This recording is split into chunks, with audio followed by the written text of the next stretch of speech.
All right, thank you so much for your patience. Let's have a round of applause for our AV people over there who managed to get this thing working despite some real major technical glitches. The projector system in the room apparently has decided to act up, so thank you guys. So welcome to the workshop on the principles and best practices for plant genome engineering. So this is a workshop that has been supported by a grant from the NSF. And we are going to have this workshop in two parts.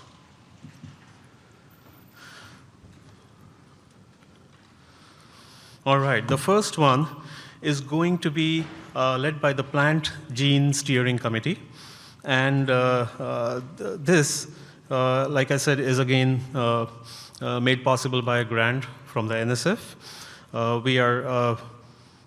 We know that application of genome editing is something that is sort of limited by different crop-specific considerations. And mastering the methods for plant tissue culture and transformation are pretty much critical steps for successful plant genome editing. So in this first half of the workshop, there will be a panel discussion, which will be led by Bill Gordon-Camp from Corteva Agri-Sciences, Heidi Kepler from University of Wisconsin, Kansub Lee from Iowa State University, Wayne Parrott from University of Georgia, Nigel Taylor and Veena from the Danforth Center, and Joyce Vanek from the Boyce Thompson Institute. We will have a break at 2, maybe not. And maybe we'll be back at 2:30 again, maybe not. We'll see how it goes. Our second session, and yes, before we do the second session, please pull out your phones and scan this QR code. Okay, this is going to be a very brief survey, and it's really important that we know the things that you are interested in as far as this workshop goes. So our second half of the workshop is going to focus on using the state-of-the-art CRISPR genome engineering tools in plants. And that's going to cover basically designing, construction, and application of multiplexed CRISPR-Cas9 and base editing systems, along with CRISPR combo systems to boost genome editing through simultaneous gene activation. And that is also supported by a grant from the National Science Foundation.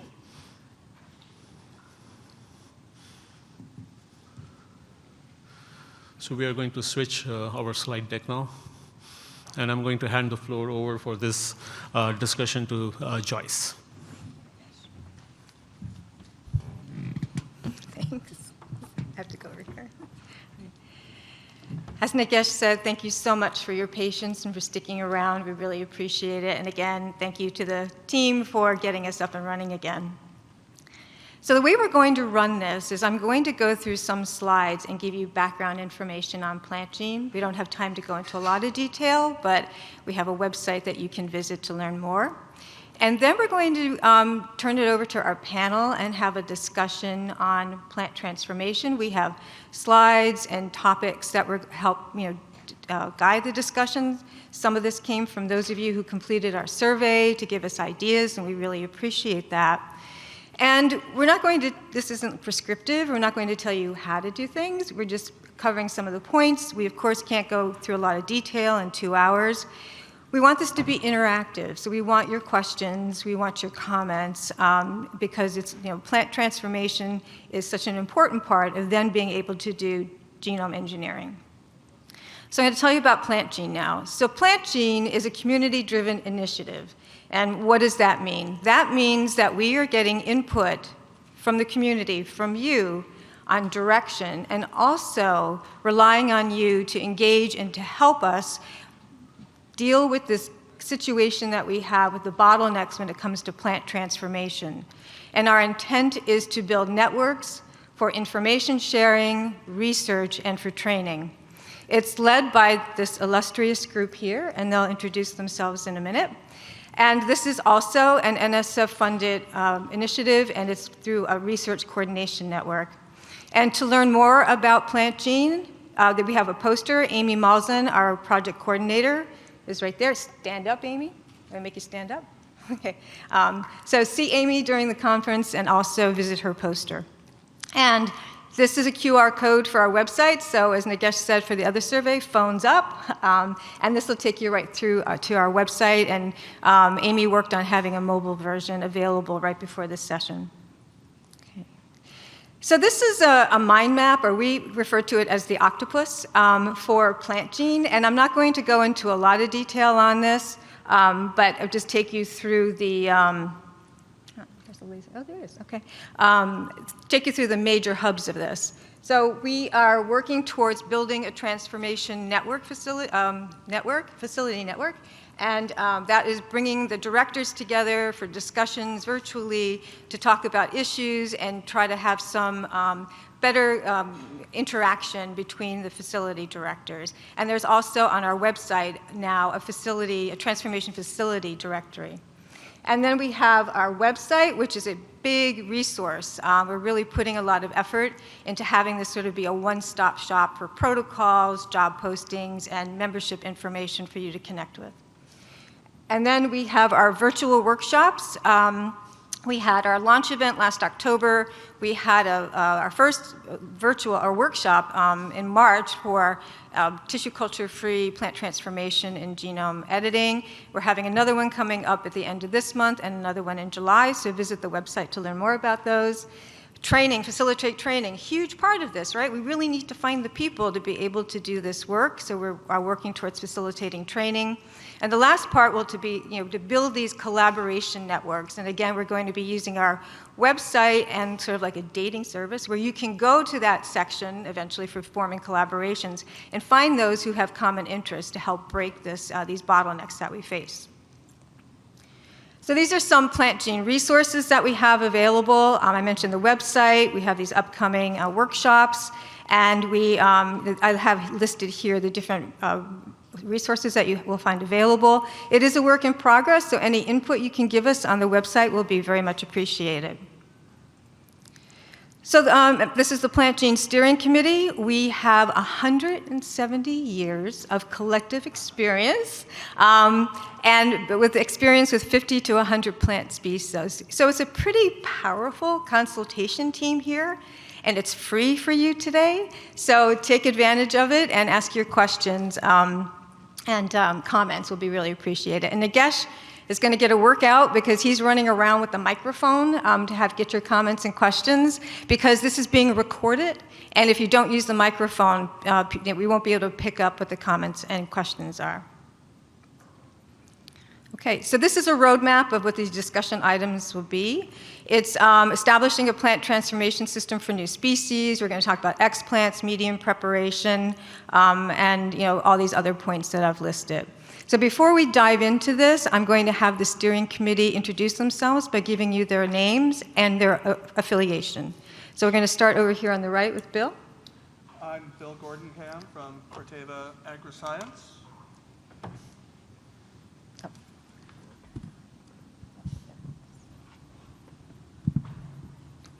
I have to repeat myself. Bill Gordon-Cam from Corteva Agriscience. Veena from Danforth Center. Joyce Van Eck from the Boyce Thompson Institute. Gunsub Lee from Iowa State University. Heidi Kepler from the University of Wisconsin-Madison. Nigel Taylor from the Danforth Center. And Wayne Parrott, University of Georgia. Okay. All right, so the way this works is we've each agreed to take the lead on particular topics. And Veena is going to start with establishing a transformation system for new species. We're not going to go through all the slides and then take comments and questions. We want comments and questions, and we'll cue you during each slide. All right, so Veena. Before I start, I would like to thank SIVB for giving us the opportunity to speak in this forum. And I would like to also thank PlantGENE Steering Committee. It has been a phenomenal experience. And then everybody and anybody here, you all are welcome to join in some shape or form to be part of this community and contribute. So we are looking forward to that.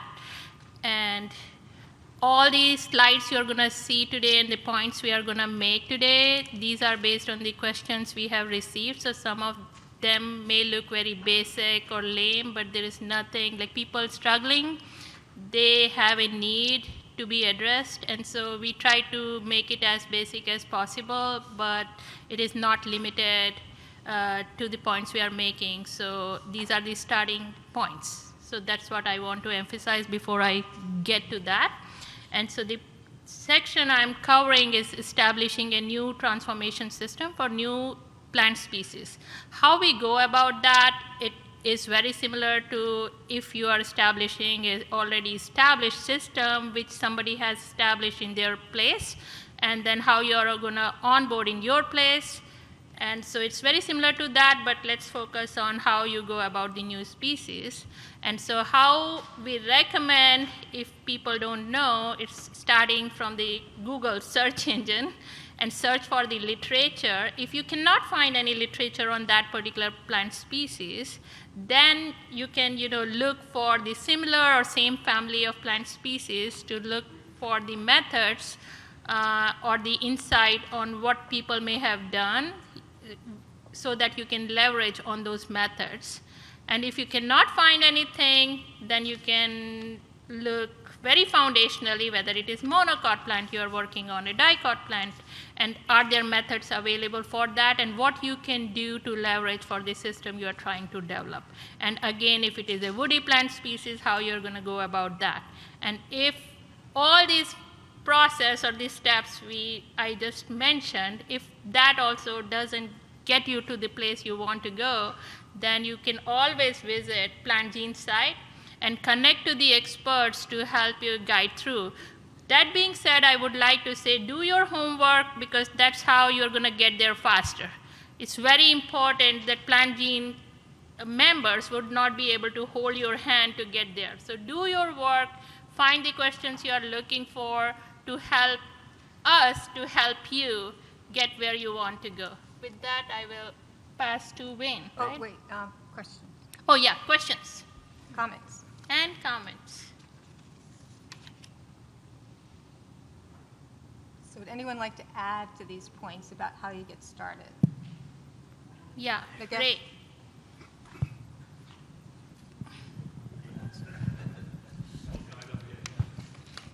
Hello, check.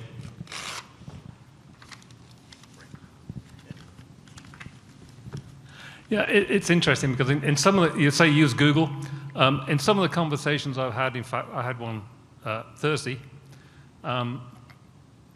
Google doesn't turn up stuff. If it's before about 1990, it's not in Google. So unfortunately, if we look at protoplasts on there, it's just coming back into vogue. A lot of that stuff was done in the 70s and 80s. And so how do you deal with that issue of the stuff that is not referred to in a Google search, and even with Google Scholar? And there's a real problem of people relying on Google to find stuff that's not in Google. Yeah, sorry about mentioning just Google. Thank you for your comment. And it is, any search engines, PubMed and all those things, and still there is a limitation because a lot of the information developed like very early 1960s and all those things. So it's very important to know how to read the literature and then how to follow up with references, because many times nowadays the literatures or publications are such, they are refer back to old literature where you find the real information about how that is done. And so that's where, we, like how much low we can go to get started. So you have to have a foundational knowledge. If somebody is going to say, I don't know how to sterilize the explant, and we are going to cover some of those things, but you got to know what you're trying to attempt, and you have to have some foundational knowledge, how to go through, and then everything you find in a Google, you have to take it with grain of salt. Yeah, so. I agree. I just wanted to start, good practice, I'm Ray Schlitter, if you don't know who I am. Agreed. The other thing is, it just reminds me of when I first started working on alkaloids, I had to go back to the 1920s German literature. So you do sometimes have to really dig.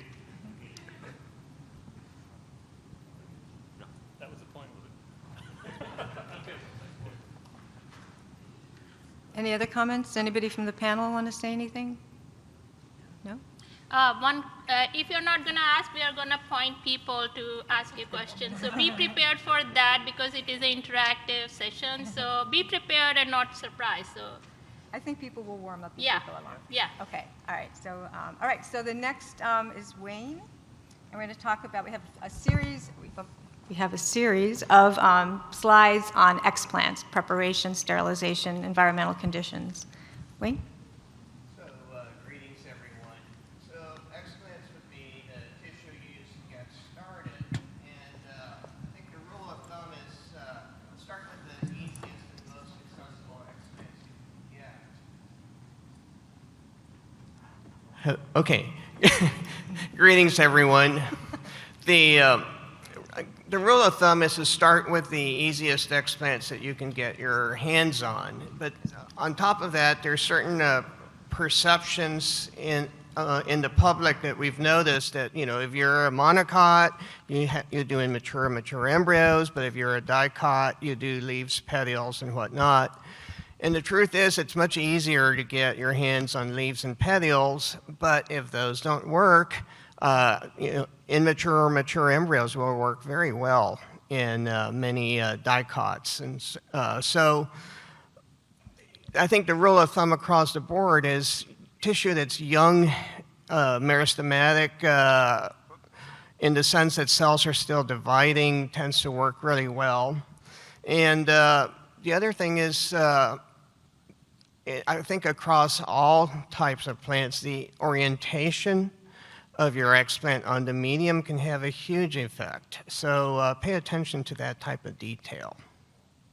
And again, these are just, we're not trying to be prescriptive. We're trying to just throw points out there to get discussion started or questions going. So with the next slide, once you have an explant, you've got to get it clean enough to put into culture. And again, there is the standard procedures that you have in the literature. You wash it well first. You do a pretreatment with ethanol, or in my lab we use isopropyl alcohol. Then you add bleach to it, and then you rinse it. But there's alternatives. For example, hydrogen peroxide instead of bleach. So whatever works best. And if you can avoid having to sterilize your explants every single time, you'll come out ahead. So we've pretty much switched, whenever we're using like leaves or petioles, we've switched to in vitro grown plants because they're always clean. They respond to tissue culture a lot faster than things that we bring from a greenhouse or the field. And then finally, yes, by all means. So I'll just make a comment because this has happened to us. If we go back one slide, please. And this would be, I think, thank you. This is relevant to many, many things we'll see. When it comes to your reagents, use fresh stuff. So we had an example where the bleach sterilization didn't work. Everything got contaminated. So as a technician, why? Well, I found this bleach. Where did you find the bleach? Well, it's under the sink in the media prep room. How old was it? No idea. It had been in there for 3 years or something, and of course, it had lost its potency. Same with the ethanol. Make it fresh. Don't rely on something that somebody else gave you or has been kicking around for a long time. And this, as we go through this, this is my experience all the way through this process. Wayne, before we move to And we have a comment in the back. Get the microphone. Yes, you do. For the recording, you do. Comment just is that one aspect that I found in working more recently with doing sterilization of like insect eggs and things like that, you follow this with sodium thiosulfate, something that will actually then neutralize. If you're working with a very sensitive tissue and you need to then neutralize the penetration of the sterilant, sodium thiosulfate will accomplish that. And it might be something to consider that we've done where you can actually maintain a viable insect embryo, but it will not work if you go through this procedure unless you then treat it briefly with sodium thiosulfate to then neutralize the bleach. Any other tips or pointers? I do, as soon as I get the microphone on. You sure? Yeah. Okay, sorry.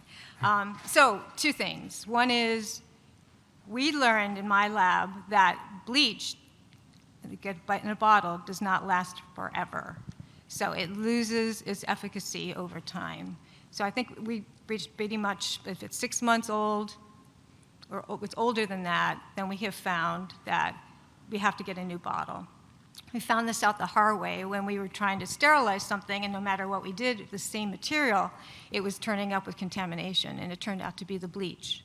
And the second thing is, if you go through all of that and you're still getting contamination, I had that problem with rice one time. We had Cercospora that was coming from in the seed.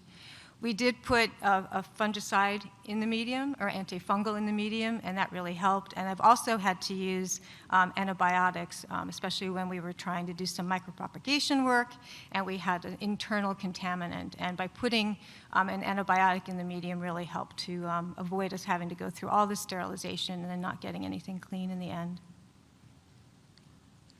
Comment. Run, Nagesh. We are going to know how many steps you make by end of this. Who had a comment? You. Thank you. Joyce, I had a question about the use of a fungicide or antibiotic. If you have a long-term forecast for the need of a cell line, is that posing a problem with your continually needing to add this to keep things back? Is there a time in which you can wean it off of that? Thank you. Yeah, so maybe somebody in the audience has experience with that, but I haven't had to do cell culture long term. This is always just a temporary to get us to the next stage. But does anybody have a comment regarding a longer term need to have an antimicrobial in a medium? I would say that having these chemicals put in the media, it can impact the potency and ability of these cell lines to, like whatever you're trying to study, it would have an effect. And so in those cases, you may want to start the cell lines again if you could, because long-term sustainability is going to be a big issue, and whatever you are observing, it is going to be effect of that chemical on top of whatever you are studying. And then, so it would need addressing, and we can follow up later. I have one comment. People who would like to ask question, maybe we can have Nagesh stand in the middle and people can walk over there. It would be very helpful. Or at least No? stand up Okay. so I know who's Some people can interested come in the over. comment. We're just going to have Nagesh run. Nagesh, run. Yeah. Okay. And I have one for a long-term culture and dealing with contamination and if you have that need to keep the antibiotic, for example, in the medium for a long time, we have experience at least with 30 plus, maybe 40-year-old BMS, black Mexican sweet cell suspension cultures and cell callus cultures, where we've maintained those for a long time. Sometimes there gets to be an outside type of infection. We run them on antibiotic or fungicide, depending on what it is, and we've been able to eliminate completely and then go back to just media not containing any antifungals or antibiotics. So it is possible, but it's going to depend on how your tissues are going to tolerate having that in the media, and also how stubborn is the pest that's within the medium.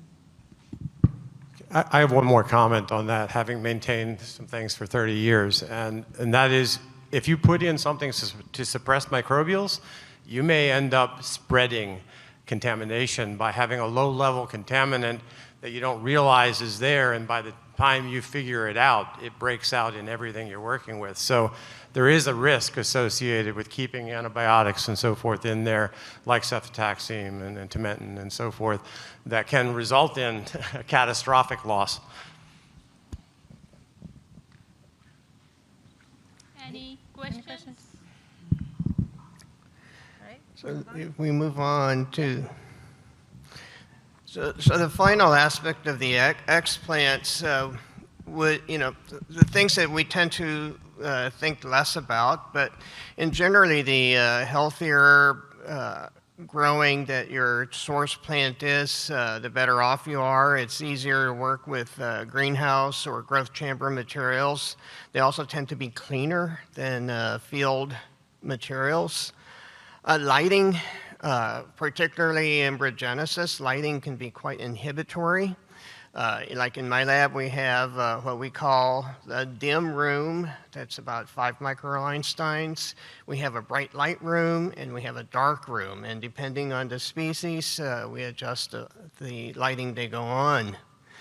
And temperature, we have, different species have different optimal temperatures. We do a lot of, say, the switchgrass. It likes nice warm temperatures, but some of the other crops prefer cool. So just keep those types of parameters in mind. And as a general rule of thumb, start with your standard conditions, maybe a 16-8 photoperiod is pretty standard, and you can tweak it from there. If you have a photoperiod sensitive species, you may need much longer photoperiods to prevent the plants from going reproductive, at which point they're not going to respond in culture very well. So in general, not just for the explant, but as you go through the entire process, photoperiod's important, the intensity of light's important, and the quality. And keep that in mind for materials and methods. A cool white fluorescent does not give you the same spectrum that a daylight fluorescent does, and all of which can affect growth. So.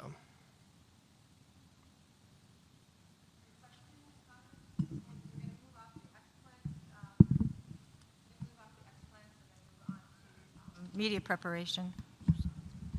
While you think about question, I have a comment about this. So when your materials are in greenhouses or growth chambers, and then many times you take them out from there and work in a lab, and then there is a time period they are being stored in certain incubator chambers and all those things. So please visit your materials and then make an observation, because fungal contamination and all those things comes up very quickly. And then if you are not going to make an observation, then it doesn't help you to sort or troubleshoot when time comes. And so making the observation, logging what is happening, record keeping is the key, and very helpful for anybody to help and help you to help yourself. So I have I note that in environmental conditions here, you have not included carbon dioxide. And carbon dioxide is the double-edged sword. One, it suppresses stress associated with CO2, and on the other hand, it acidifies the media. If you go too high, like 5%, typical mammalian culture, because we're not buffering, that kind of thing. Can anyone comment on that? Because I've happened to have 3 different CO2 levels for different types of work we've done, and I see a distinct difference in the success of transformation under different carbon dioxide concentrations. I would like to comment on that. It is not done for the plant tissue culture like efficiency improvement per se, but we have done some experiment on carbon sequestration and gene modification to do that. And so if the plant materials are growing in a growth chamber, which is needed carbon dioxide, so the source in the media is helping them grow. The moment it is out and then being in a soil, it dies. And so knowing what people are doing and all those things, this concentration matters. And so basically, whatever people are doing, they got to know what they're doing and then make a good observation about it. But it's very critical, especially in plant world, working on carbon sequestration kind of a project, per se. Can I just make one comment while you get it? So I've never seen it described that you put your plants beneath the bench the night before you do your protoplasts, but we always did it, but I've never seen it described in a protocol. So maybe we should put the things in protocol. All right, maybe I just haven't seen that paper, but I'm talking years ago. we can put that in PlantGENE. Veena, I have a question on what you just said. You said that when you transplant from media that contains carbon to support the plant to soil where they have to make their own carbon, that it's a shock and sometimes they don't survive. Is there any way to ease that transition for your plants? So what we have noticed, having, just like how we do the acclimation, and that is what helped, but I really think if you really worked on or hitting a gene which is critical for the photosynthesis, they die just like you blink your eyes and then they die. That kind of a thing. So we had to repeat the experiment, and then it put the project 6 months back. And so very important to know. And then you are in St. Louis, so I will show you what we do when you come and visit me. Thanks. Thank you. I'd like to share some of my recent tissue culture experience in terms of media environment. I'm working on the strawberry tissue. I first started with the runner tissue segment to induce callus and embryogenesis or adventitious shoot organization, shoot induction. There's no problem when we shoot callus induction and shoot regeneration. We seal the agar plate with the paraffin. There was no problem at all. But when I switched explants to in vitro lip tissues, what happened is when I used that, I used the porous tape, 3M porous tape. There was no problem with the runner tissue, but in lip tissue, at the first 2 or 3 weeks of a period when the callus were growing, the lip tissue is greatly affected by porous tape. When I switched to the paraffin to sealing the gas exchange more properly, that induced the callus a lot better, and shoot regeneration rate was increased. I don't know why, but with the CO2 or ethylene or any stress hormone, if any other people who have experienced the change of proliferation between changing the porous tape or opening the air or blocking by sealing the paraffin, if anybody can explain or have experience, I'd like to get some advice. Yeah. So, and actually we'll get in when we talk about media, making media conditions. Part of it is the container and how do you seal the container, thinking about the gaseous environment. And some species, and depending on the phase, whether it's callus or regeneration phase, also face troubles if there's a buildup of ethylene within the vessel. And so that can be alleviated sometimes by using vented vessels or using the micropore tape like you have mentioned rather than parafilm, so you have more gaseous exchange. Other labs will put in ethylene inhibitors such as silver nitrate into the medium to help with that. So there are a number of things you need to be aware of in the gaseous environment within your culture vessel that you may need to tweak for your particular species and what you're trying to do with the material that's in that culture vessel. I'm going to comment again. When I was a PhD at Purdue 35 years ago, I did a quick calculation to simply ask the question, what temperature fluctuation will exchange the gas inside the vessel? And it turns out a couple of degrees at night is enough, based on the ideal gas law, to simply push gas in and out. So very tight temperature control can actually be detrimental to tissue culture. And you may want to actually program your convirant to actually drop a few degrees, and that just a couple of degrees will actually do a substantial gas exchange. And if you've never done it, stick a syringe in there and run it in a GC.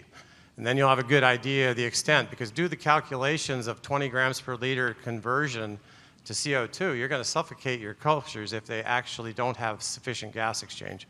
And so think about actually the temperature fluctuation that you have day-night of how that impacts the amount of gas exchange you have inside your vessel. That's far more important than the closures or anything else that you do, because it's a forced, it's going to happen.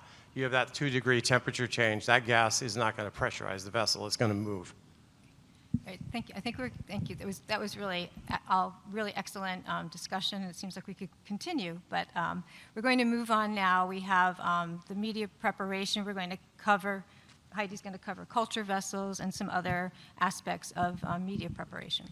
So we realized there's a lot of things here that we could talk about all day, and we'd love to, but I'm trying to keep also in pace so that we can cover everybody's kind of questions and areas. So in thinking about media preparation, as you're either working with a new system or becoming new to tissue culture in general and transformation, you have to think about when you're following these protocols that you've either found through the literature or derived protocols from colleagues, looking at the source of the components of your media and making sure that they match what's recommended in the protocol. This can actually be critical in some cases and make a difference. Pay attention to the gelling agent types and concentrations. Again, they can have critical effects on whether you're going to have success or failure. What about the growth regulators? If you're experimenting and have a lot of leeway in whatever base protocol that you may or may not have, if you think about starting with the common ones, the cytokinins and auxins, for example, and the balance of those. And then, of course, if there's literature out there or protocols that already have results or have been developed, start with those different concentrations and balances. Again, pay attention to ratios and the forms of those growth regulators in the media. And finally, for other medium components, think about and it's funny, these little details make a difference, but you have to add those in the proper order, for example, so that you don't get dissolution and precipitation out of different ingredients. Is it important to add before or after autoclaving? Are you going to degrade some components by putting them through an autoclave treatment? You may need to buffer your solutions and think about the pH recommendations for your media. So these can all be critical, and it can all be small differences that again, can make a difference of whether your medium is going to serve its purpose for you or not. And then there's more with the media, so we'll go down to the next one too to kind of cover the whole realm. But what about, you've made the medium, you've followed if there's a protocol, you think you've done things right, but then you can ruin it by storing the medium incorrectly. Is it important to store the media at room temperature? Is there cold storage available? How long can you store the media and still have all of the components be active? Especially with things like antibiotics that over time may degrade at room temperature. You're going to have, for long-term storage, you might have evaporation from your vessels. And so thinking about what are the ideal storage conditions for your media type. What about dissolving compounds as you go step through these protocols of making media? And for example, if you're making stock solutions, you may have to dissolve different components in different things, such as an acid or a base or some other DMSO, something other than water to get it into solution, make your stock solution, and then combine your stocks if needed. And then on top of all this, you're dealing with all kinds of different chemicals, and we should all have, at the level of anybody starting in the lab, some kind of chemical and biosafety training, but understanding the chemicals that you're working with as you're preparing these media, as you're working with autoclaves, safety, following the recommendations of the MSDS sheets. We know there's another name for it, but we couldn't remember what the sheets are. But you know what we're talking about, that comes from the chemical manufacturer. How do you safely work with this chemical? Are there precautions you need to take as the process of making the media? Do you want me to go on? Or Go on. Okay. Last question. So the culture vessels, kind of coming back, because we started some of that discussion. Gas exchange can be very important, again, depending on your type of culture, your species, what you're trying to do with that culture. And so there are different vessels you can choose and different taping types of mechanisms or sealing mechanisms to enable better gas exchange or to limit gas exchange or to limit, for example, evaporation from your gelled or liquid medias. What about the vessel size? What do you want to happen in that vessel? Is there enough room? Is there too much room? How much media should fill that vessel. It can make a big difference if you have 50 mils of media in a certain vessel versus 20 mils. Is that going to affect how long that media is effective? What about the types of vessels you're using and thinking more environmentally? This is kind of a next step out there, but do you want vessels that you can recycle, that you might wash and reuse if they're just disposable? You know, what is that doing for the environment? So you really need to think too through what type of vessels are optimal for what you're trying to do, for containing the media that you're working with and the tissues, but also in the bigger picture of the environment of what vessels you might choose. Okay. So let's do this. Let's go back to the media, back one more, media preparation, and if there are any questions or comments on this. So I have a little one that I'd like to emphasize, and that is gelling agent. I think there is a total lack of appreciation for how much difference a gelling agent can really make. I see a shaking head from Ray. And I know, little pet peeve of mine, but when we give somebody a protocol and then they'll contact me and they say, it's not working. It's like, all right, well, let's go through this.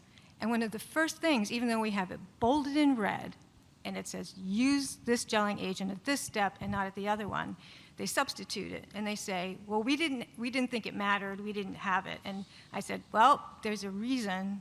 We put that in there and we bolded it because it really does make a difference. So I think sometimes it's just like, you don't want to have the attitude like something can't make a difference, because it can. I mean, maybe there are instances it doesn't, but there are particular reasons why protocols have information in them. So, any comments to follow up on media prep or questions?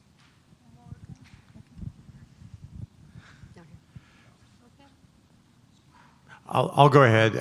If you look at the MS salts, the thermodynamic equilibrium for that is to have precipitates. In other words, if you look back at the original, the solubility groups and which are supposed to be together or not be together was dependent on trying to prevent precipitates. And so keep that in mind, number one. The other thing is that when you autoclave, for instance, in the presence of glass or plastic, glass actually will catalyze the precipitation of calcium phosphate, for example. It doesn't actually, and it's not a problem unless you don't mix that and take it out. There's considerations about of media prep like that if you autoclave it, get the calcium precipitate, don't mix it up when you dump it out, or you're doing a larger scale or something like that. But you can prevent that actually by autoclaving in plastic. And it's an amazing difference actually in just those two. So, Great tip. Yeah, great tip. Morgan. So I've wondered a while, how mobile are the different elements of the media, like salts and sugar, and are there certain elements like cytokinins or things that are less mobile than others within the media? And probably gelling agent plays a factor in that.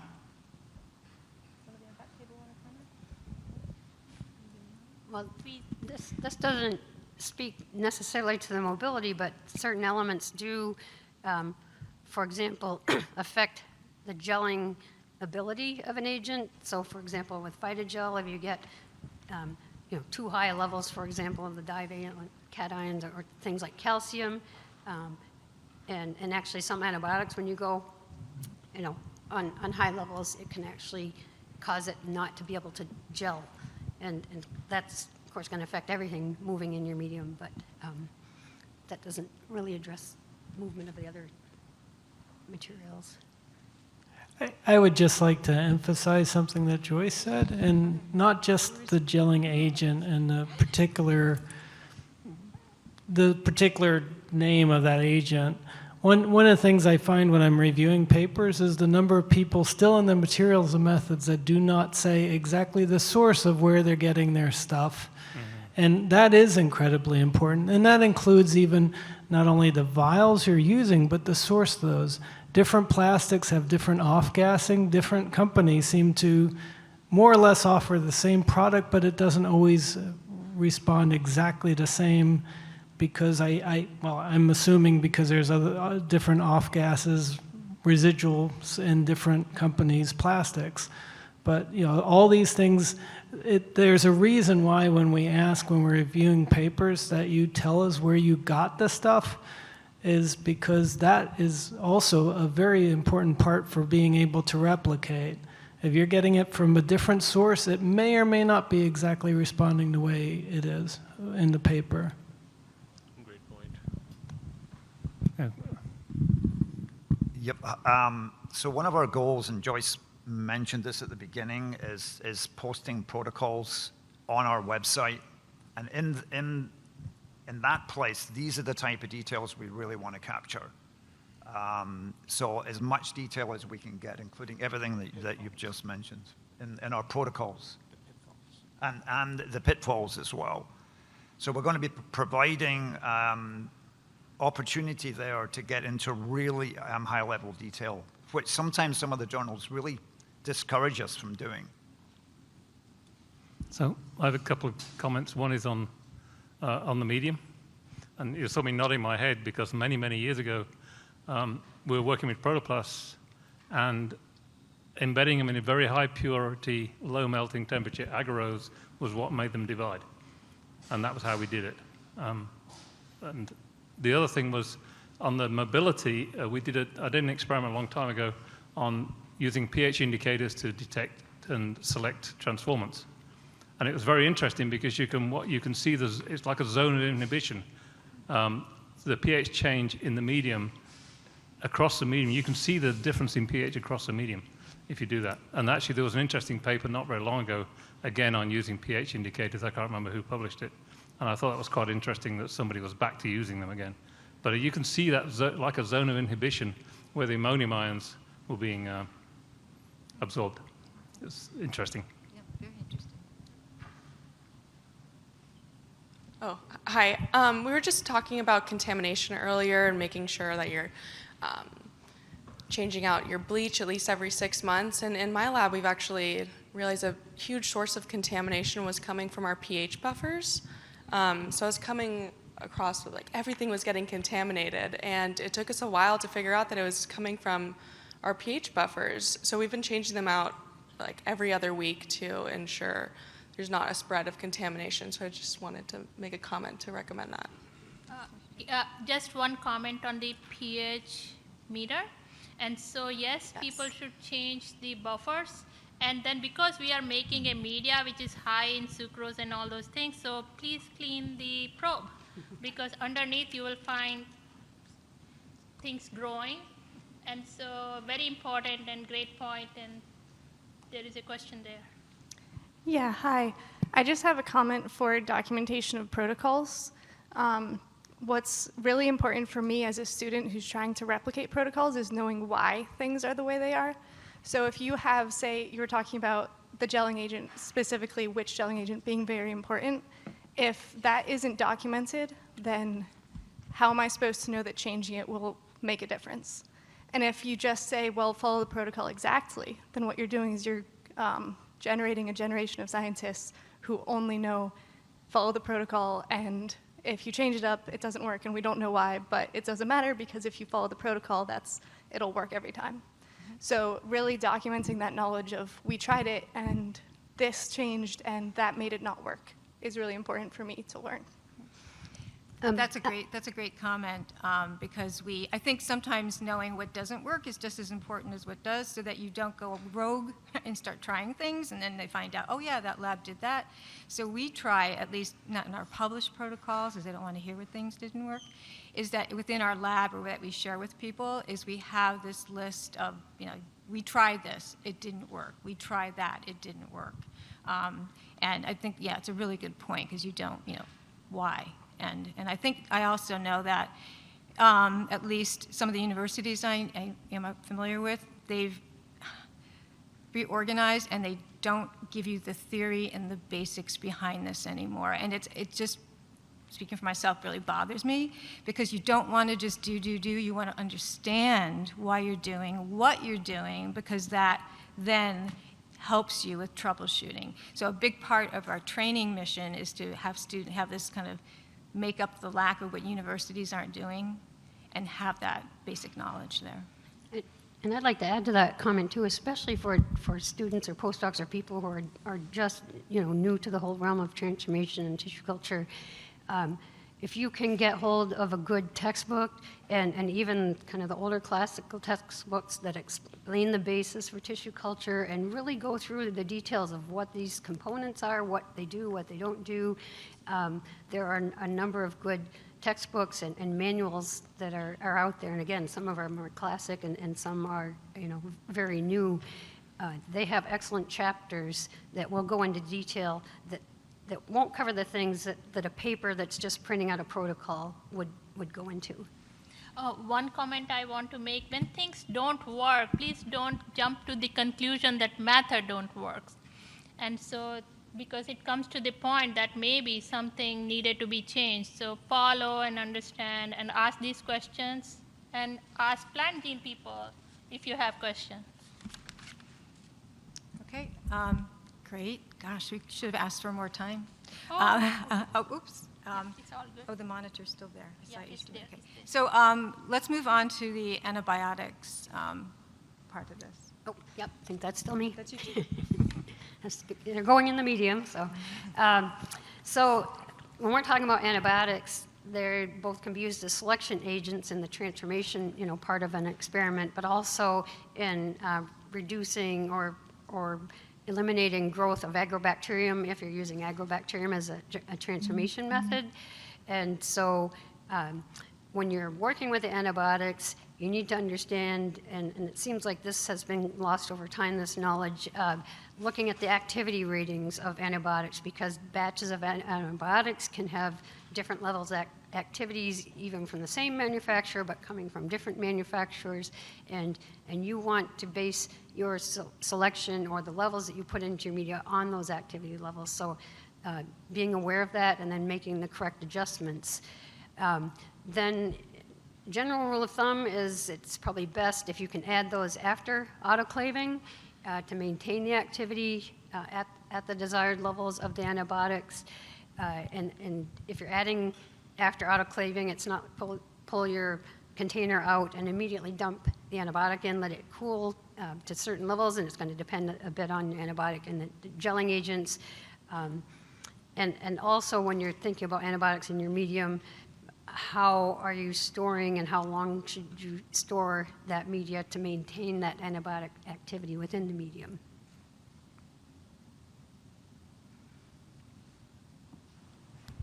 Hi, this is a comment or a suggestion. When you were talking, I was also going through the website and it's wonderful, first of all.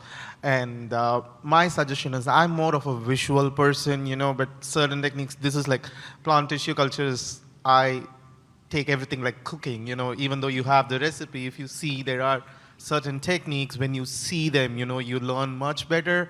So if there is a possibility of certain techniques can be, recorded as a video, and if that could be uploaded like a new person or a new student like me who wants to learn and see the technique, and so that would be really nice for us to learn, because the protocol is there, but sometimes we don't know what kind of how to do that, even though the protocol says.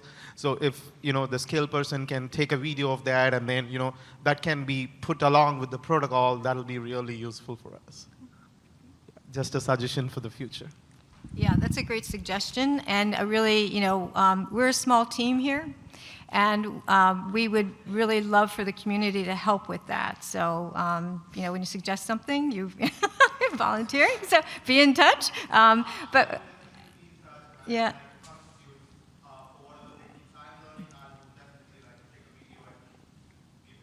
Yeah, wonderful. And I agree with that point. It's one thing to follow a protocol, but there are these nuances that don't show up in a protocol, and it's when somebody's doing it, you don't think to put that in the protocol. So part of this is we can post on PlantGENE if people have a protocol and you want to do a video. I think it's be a great addition to having that.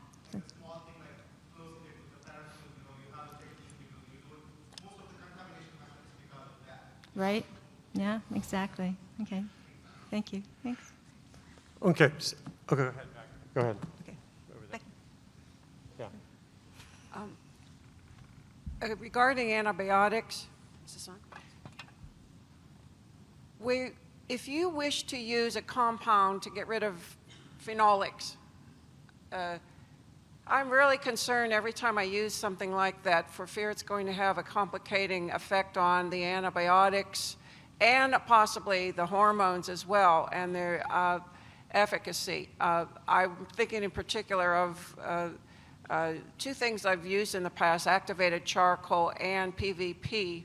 If you have any suggestions I'd like about that, about any guidelines, thank you very much. So anybody in the group? Or Yeah, up here? with regard to the antibiotics, I mean, this, for instance, it amazes me, intellectual inertia is driven by SOPs in labs. We do the same thing, okay? We should, I'm trying to understand, why are we not using like the SAC-B negative selection that Bing Yu Zhao has, right? That basis of an antibiotic, you know, basically the sugar kills agrobacterium. And I see, I'm guilty myself of using the same, I have it in my lab, but half of my, I don't use it all the time. But if you're not familiar with it, basically if you insert SAC-B, it will kill agrobacterium in the presence of sugar, sucrose. And so it dramatically reduces the potential for overgrowth and so forth. So just sort of throwing that out there, the real opportunity of this initiative is to break down the inertia of doing the same things that we do in our lab and be like, hey, geez, you know, that's so much easier. So, yeah, the SAC-B concept is, I think, needs to be explored further for agrobacterium. But, you know, we've also had a number of labs that have been working on developing oxytrophic mutants that are very effective control agents. So, for example, we have... I developed oxytrophic strains 18 years ago by suicide vector mutagenesis, which was screening 10,000 insertion mutants. Now it's a piece of cake. And so, do you think SAC-B is going to be more effective? Both. Why wouldn't you do both? Sure. I mean, in fact, you know, we're doing that right now. So we're actually making multiple oxytropes with SAC-B, with Rec-A, all that good stuff. I'd be really interested in talking to you further in the session. And I just want to make sure we get back to Becky's question about the antioxidants. Did we answer your question, Becky? Did anybody comment on you asked about, no, okay, so let's go back to that and people's experience with using these sort of antioxidants and addressing Becky's question. I can only say that I can relate to you, and then it's a work in progress and no clear answer for that. I mean, I can give an answer. If you add things, you almost always have to retitrate. And so if you do add activated charcoal, you might need to retitrate how much you need to add to overcome what's being sucked out by the activated charcoal. That would be, I mean, it's hard to do rule of thumb other than anytime you add something new, you might need to do some retitration. And the only thing I was going to add to the build on the antibiotics is just like the discussion previously about sterilizing and sterilizing agents. If you make a stock of antibiotic, aliquot it. Don't make a stock and keep using it for 6 months, a year in a refrigerator, and don't expect it's going to last. You need to treat it just like anything else. It will go bad if you're not careful. And I've seen that as a cause for failure multiple times. It's not uncommon. You would think it should be uncommon, but it's not. The other thing to keep in mind to mention is that various antibiotics, and it's been reported years ago in this meeting, various antibiotics can have activity in tissue culture and can change your tissue culture response quite significantly. So there again, if you're working with a different species, the same antibiotic that's working for one might have an impact on the developmental response of another species. So that's something to keep in mind. They can have phytoactivities. Yeah, I just wanted to follow up on that, and then we'll go. Okay. So when I was a grad student, learning all this, I thought, oh, I don't have like cefotaxime carbonicillin. I'm just going to add this. It wiped out regeneration. So it does. You really have to be careful about making it. And I was talking about. I'm saying you Oh. can tell hygromycin experience. Oh yeah, but yeah, I was just thinking about for the agrobacterium antibiotics. Yeah. One comment about an alternative to antibiotics would be silver nitrate, because silver ion kills bacteria. If you raise it up high enough, not only can you get the benefit that you're looking for to control ethylene, you can kill the bacteria, like agrobacterium, if you want to remove that. Yeah, good point. So Okay. that's an alternative. Okay, great. Oh, okay, and then we're going to take one more and then we're going to move on to approaches. So as long as you brought up silver nitrate, we've talked about storage conditions for media, and a lot of the components in the media are light sensitive, so you need to store the media in the dark. And a couple things that come to mind are antibiotics like tetracycline, very light sensitive. Silver nitrate, very light sensitive. You have to store the media in the dark, and you have to use it in the dark. Okay, we're going to move on to Consub now, and he's going to take us into transformation. Okay, now that we have prepared explant material, media, now it's time to deliver your gene of interest into the into the plant.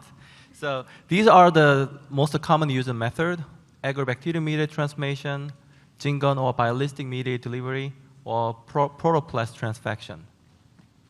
So for agrobacterium, I think it's most commonly used for plant, and the first thing you can think of is which strain do I need to use? So agrobacterium is a plant pathogen, and they do have a limited host range. Some of them have a more wider host range, but others have very limited range. And in the public sector, most commonly used agrobacterium surprisingly have 2 chromosomal background. I'm not going over too much detail here, but you can select agrobacterium tumefaciens or rhizogenes in general. Are you working on monocot or dicot or woody species? So depending on these, your target germplasm, you can do litter search which agrobacterium strain has been successfully used. Then you can start from there. One thing I want to note that is not all agrobacterium strains are the same. They are labeled the same, like EHA 101, 105, AGL1, but because they have been transferred one lab to the other, and they have been accumulated different mutations. So consider if you're getting agro, make sure you get from a reliable source. People who are using it recently for transformation, maybe that's a better source. And another one is which antibiotics to use.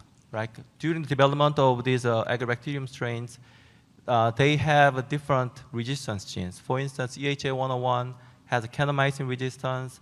GB30 101 has gentamicin resistance, in addition to the rifampicin resistance. So depending on the strain, you have to make sure that you are using right antibiotics. And the third one is, where can you acquire these strains? I already mentioned that it's important and it's critical to get agro strain from a reliable source. These days, some biotech companies, they distribute competent cells so you can acquire. From academic labs, for instance, and I have been distributing EHA 101, 105 and Thi- strains. And there are other academic labs, for instance, Tengelbin is a really good source distributing these agro strains. Or if you look at the authors of the papers, you can definitely contact and make sure, because they have been used recently successfully. Maybe they are a good source of the agro. American culture type collection is another source, but actually I have not used them. When you acquire agrobacterium strain, you have to make sure that you get proper permits. Agrobacterium transfer, interstate transfer is not regulated right now without any plasmid. Once you add another plasmid, then it will be regulated. So you need to make sure you follow the protocol and permits. Upon on that, I know the agrobacterium, you will have a lot of questions. We know that we cannot cover agro by this short session. So because of that, because of the importance of agrobacterium, we are going to have an agrobacterium online workshop, which is scheduled in July 27th. And Stan Galvin, everyone knows him, and Ermin Lai are the two guest speakers. And that's also just the beginning of agro. We know the importance of agro, so we will host a series of webinars after that. So your input is really, really important for us, which topics you want to be covered, so that in the coming webinar series, we can cover different topics related to the agrobacterium. I think before we go on to the next slide, which is about storage and maintenance, comments, questions about any of these points that we have up here on the slide? Mitchell Moore had developed non-necrotic strains of agrobacterium at Davis. And I'm just curious if anyone else has had any experience with working with non-necrotic strains to try to figure out why. I mean, and the other thing I implore people is to just make a distinguishing between the chromosomal background and the helper plasmid. Okay, C58 is the most common chromosomal background, and you can plop in EHA 105 and so forth. The helper plasmid is not the basis of the strain. And so when you report your agrobacterium strains, make sure you clarify the difference between the chromosomal background and the helper plasmid, particularly now that they're making synthetic helper plasmids that now make the distinction there as well. Good point, and everybody should be thinking about this point before they start using this strain. Next question from there. Hello. I just had a quick question. I hope I'm asking it in the right area of the presentation, but I was curious about vector construction and sort of just where you start that process. Do you always start with a backbone, and what programs do you use to construct those vectors? So while we would have liked to have covered that, we didn't have the time and we didn't include it. But put that down as a suggestion for next year. Well, maybe that's too late for you, but yeah. Okay.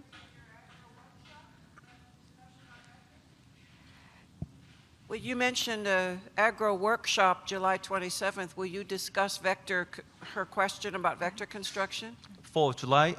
No, for the workshop, we have only 2 hours. So the first topic is about the fundamentals, handling and growing agrobacterium. So the Stan Galvin will give us a brief history of agrobacterium strain development and the engineering part. But mainly he will give us really basic fundamentals. What is the proper way to grow agro and maintain them? But I do think, because we did have, I think, in our suggestion list, maybe from the last fall meeting, but building vector, how to go about that, where to get the pieces, how to put things together, what's the order. I think that's a great topic idea, and we'll definitely take that into consideration. Yeah, and that's the sort of thing that we're getting the input from the community and what people want. So that helps guide the type of workshops that we have. And it can be a very much not just somebody giving a presentation about it, but taking through the different considerations and steps for it. So great idea. All right. Okay. Yep. Next slide is. Oops, sorry. Hit my computer. There you go. Okay. Finish up. So this will be a short slide. So then once you acquire agrobacterium strain, maintaining properly is really important. So if you have a deep freezer at negative 80, usually prepare glycerol stock. But make sure you prepare from a single colony. And for long-term storage, if you don't have the deep freezer, another option is preparing a step cultures. So at room temperature in the fridge, they can be stored quite a long time. Another one is how are you going to grow agro for transformations? Some people prefer to grow them in liquid cultures, and then temperature. How are you going to agitate them, and at which speed, or the container size? In general rule of thumb is you need to give them sufficient aeration because the agrobacterium requires oxygen to grow. Another one is like a media type. Our current protocol for maize transformation, we use solid media. This is a two-step. We grow them on one type of solid media, use that as a master plate. We keep them in the fridge up to like 2 weeks. But before the infection, we always grow a fresh culture, strict them on a fresh media, and we grow them overnight, and then we have to use them the next day. So this is another important factor. When you use agro, they are not the same. You really have to pay attention to the protocol, make sure that you follow the protocol as instructed. And then infection and culture condition may be another huge factor.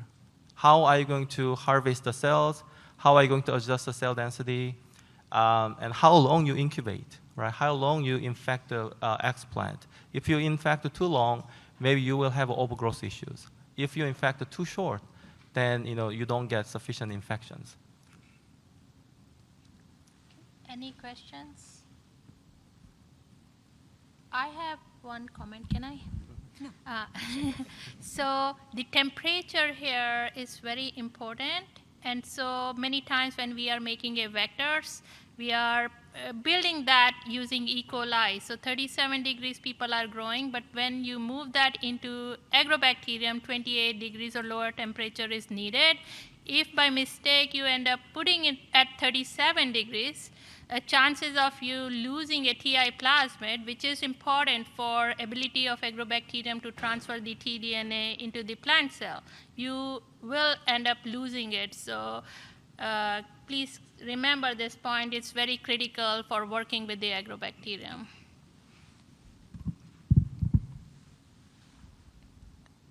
Does anybody have a comment or question? I was going to comment about something on storage.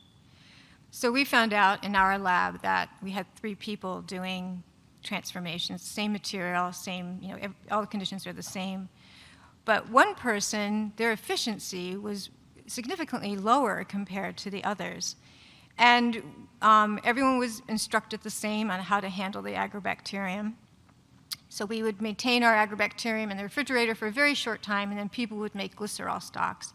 Well, there was one person who was keeping their agrobacterium in the refrigerator for too long a time. We found it when we started to troubleshoot. And what happened was her agro would grow, but it wasn't infective. So you really have to be aware that you need to have and we would then start from glycerol stocks. So while it looked like it was growing perfectly, it wasn't infective. And it's not just agrobacterium. I worked with Pseudomonas for a while, and it was the same thing. It's, they're plant pathogens. Agrobacterium is a plant pathogen, and you have to think about it that way. And it was the same with the Pseudomonas. We had to restart our cultures from glycerol stocks to get an efficient infection. All right, so great, we're going to move on. Oops, I know, I keep hitting my computer. Okay, we're going to move on to the gene gun now, and that's Bill.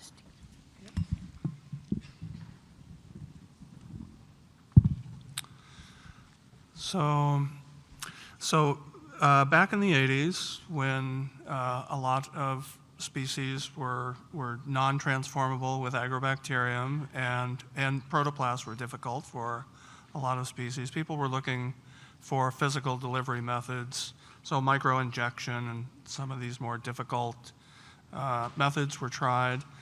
And the gene gun was a collaboration between a group that consisted of scientists and engineers, and they developed this microscopic shotgun that was originally powered by gunpowder using .22 caliber blanks and a Teflon pellet that you put your little droplet of DNA and heavy metal particles on to accelerate.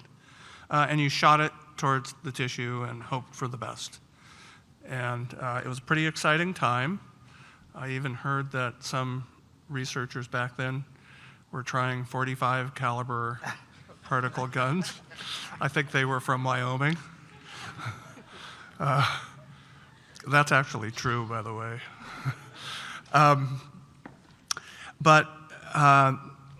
So the gene gun has some important uses, but it also has some potential drawbacks.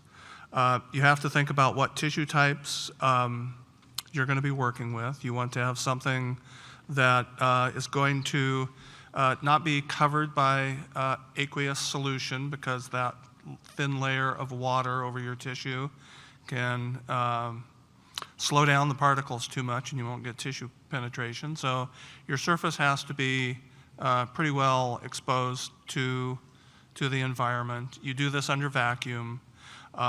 You typically use heavy metal particles. Originally, people used tungsten, but there were oxidation problems. There were also, the method included using tungsten and then using a mixture of calcium and spermidine to precipitate your DNA onto the particles.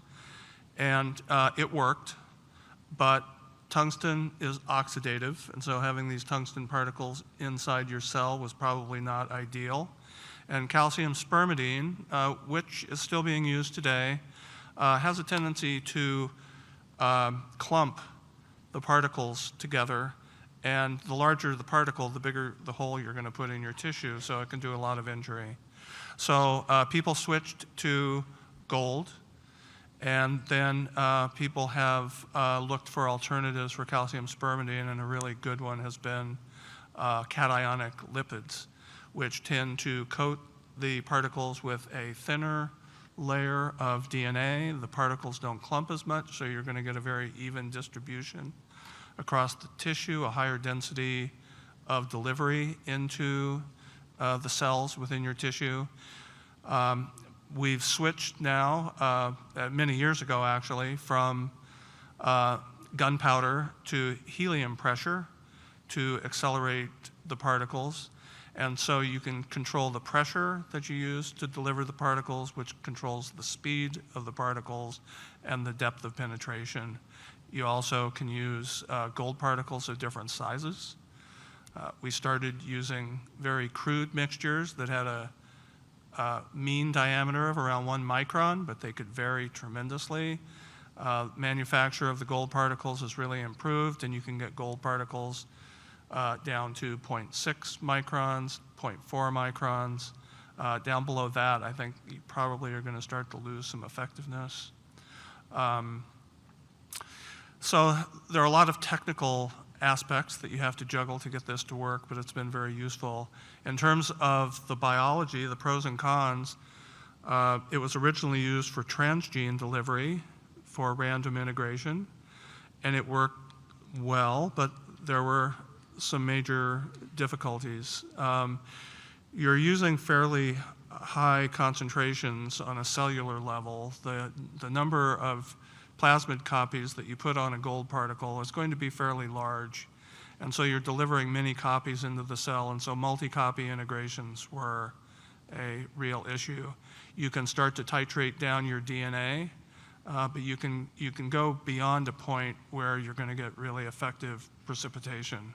So that's kind of a watch out if you're going to do transgene work.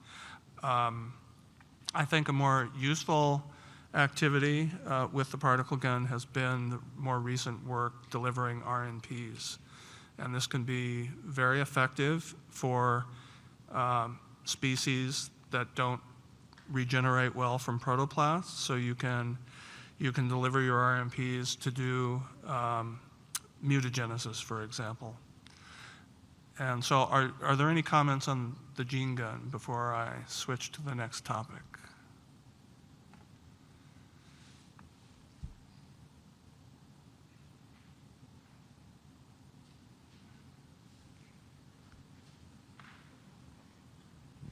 Yeah, Grant Poole from Thermo Fisher. So we actually have a electroporation system that's based on electrical impulse, and just wanted some feedback on if that's been used in plants. We do have some customers that are experimenting with it, but just interested in your thoughts on that. So it's based on an electrical impulse that disrupts the phospholipid bilayer and allows the RNPs, mRNA, whatever it is that you're delivering to penetrate and be delivered. So I think those types of membrane disruption methods are things that have been tested by a number of people, but I think the next slide that I'm going to talk about is going to cover protoplasts, and I think that's going to be more a more pertinent topic. A lot of these membrane disruptors that will introduce DNA, if you have cell walls that material still needs to get through, typically they have not been effective. So you need to get rid of the cell wall, and I'll talk about that in a moment. So you mentioned that when you use the gene gun, you get high copy insertions of transgenes. I've heard people have a concern that just the bombardment itself causes genome rearrangements. Have you seen that to be an issue when you do RMP bombardment? I was having a hard time hearing that. I'm sorry. Okay. When you use the gene gun to deliver just ribonucleoprotein, do you have concerns that it causes genome rearrangements, or is that just rumor out there? So there can be genome rearrangements just from, I think, probably from the stress of particle delivery, but I haven't actually seen any real concrete documentation of that.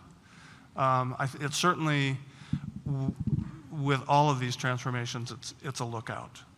But I think with particle gun, particularly particle gun of DNA, it's been well documented. Localized disruptions, but also, larger scale chromosome rearrangements. So it's something that people have to pay close attention to.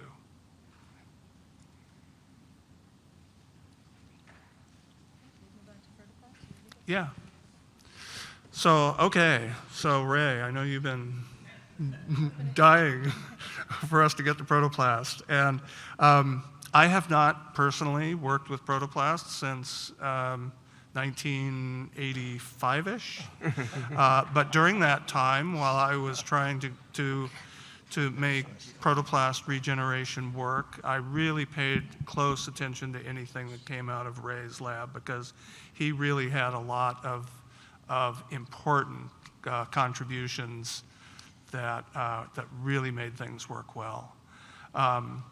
So protoplasting, you remove the cell wall and you use an electromotive force, or you use chemical methods like polyethylene glycol and calcium, and it's very effective for moving nucleic acids into cells. So, experiments have been done with many experiments have been done in the literature with both DNA and RNA. The big problem with protoplasts is not all species regenerate. And because of that, when the gene gun and then agrobacterium started really spreading through the community, work on protoplast started to wane. Ray pointed out that there's been a resurgence recently, and that's largely due to RMP delivery. So I think that's going to be a really interesting area to watch.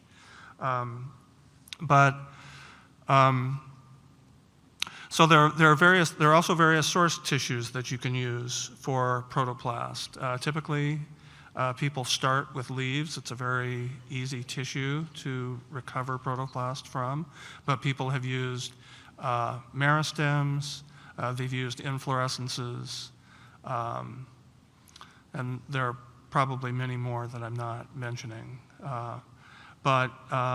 So if you're working with a new species and you think that this might be an avenue, you want to think about you testing different source materials from the plant. I think one of the biggest downfalls that people probably have is not paying attention to the source of their enzymes. There are many enzyme mixtures that people use for different crops, so you want to pay attention to the specific enzymes and their concentrations.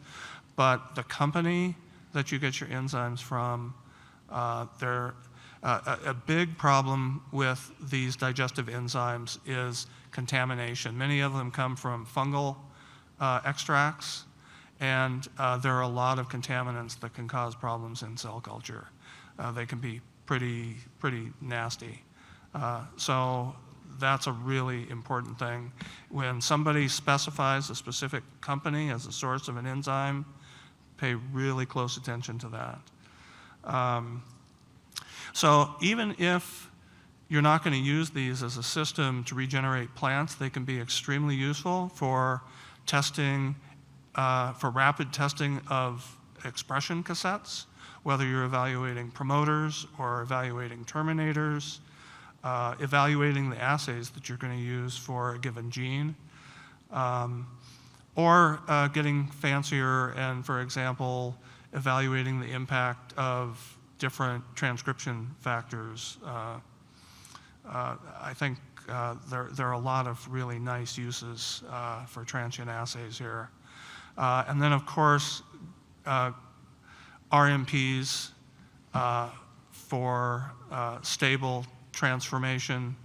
There have been recently, there have been an increasing number of crops where successful genome editing has been done using protoplast and recovering plants. So this was first, I think, kind of, there was kind of a splash in around 2017, 18, if I'm remembering correctly, in lettuce protoplast, and there have been a number of species since then. It's also an interesting article that came out, if you've got the patience for this, a group that isolated sperm and egg cells, did in vitro fertilization to create a wall-less zygote, and then they used the zygote for PEG transformation, and they produced edited plants. So some people have a lot of patience, but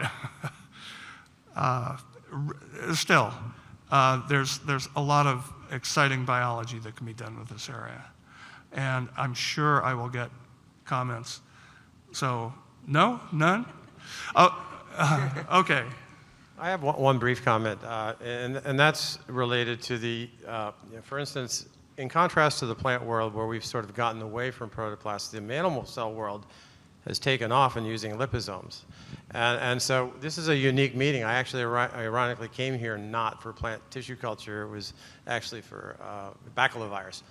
And so it's an interesting group that we tend to stratify at this meeting, at SIVB, where the animal people are here.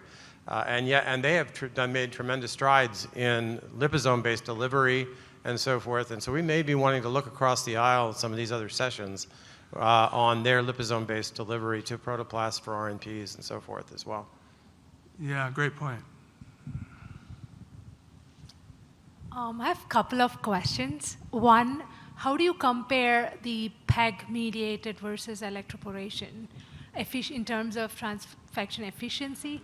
And the second question is, after you regenerate, there are several publications which showed large-scale chromosomal rearrangements happening from the protoplast regenerated plants. What is the panel's experience with different species, and is this a common thing that you observe? Yeah, protoplasting is very stressful to the cell, obviously, and there are a lot of negative changes that are going to happen, and problems with chromosome integrity and rearrangements is going to be one of them. I don't have a good answer for direct comparisons between electroporation and PEG. Ray, do you have a comment on that? I can comment, but my data is probably very old, but I'm going back 40 years. Anyway, what was really great was when we put the two together. And we actually had percentage-wise, we didn't have to do selection. That's how good it was. And it depends on your electroporation system, because there's two different systems out there. There's the square pulse and the delay pulse. And we were using the European one, not the US one. The US one was the square pulse. We were using the, I'm trying to remember what it's called now, but anyway, there was a little chamber in which we put the protoplasts, and we could what you do is it's a high voltage pulse and it decays immediately, unlike the ones that were sold here in the US. And we found that we could get very efficient transformation. And there's lots of wrinkles around electroporation. One of them is the size of the protoplast, because the voltage drop across your membranes depends on the size of the protoplast. So I remember going to a meeting and people saying, well, I can't get this to work. It says, what size are your protoplasts? Well, you're not using enough voltage because they were small protoplasts. So there's a lot of wrinkles around it, but we found that actually polyethylene glycol plus electroporation was the most efficient system by a long way. And I see another gray head nodding here. It really was, yeah, they're nodding off. But it was super. I mean, really worked extremely high efficiency. And I think we did publish that somewhere. But if you have to go back to the 1980s literature. Yeah, I just wanted to share our experience about the enzyme type. Protoplast system established in citrus by Jude Grosser in 1990. And he generated thousands of citrus hybrid from the system.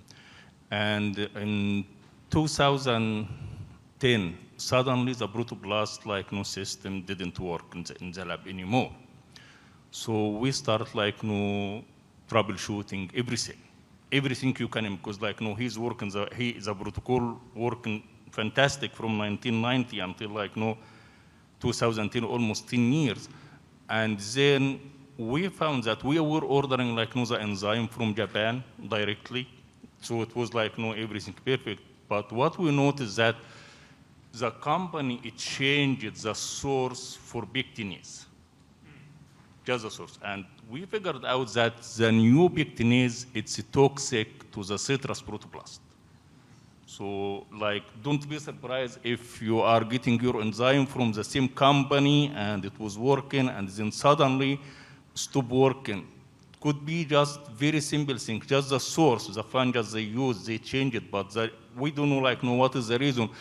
But lucky us, we did an experiment to see how important the pectinase for the citrus protoplast isolation, and we didn't see any effect. So what we did, we just eliminate the pectinase from our protocol, and since that, our protocol come back to work as it used to be before.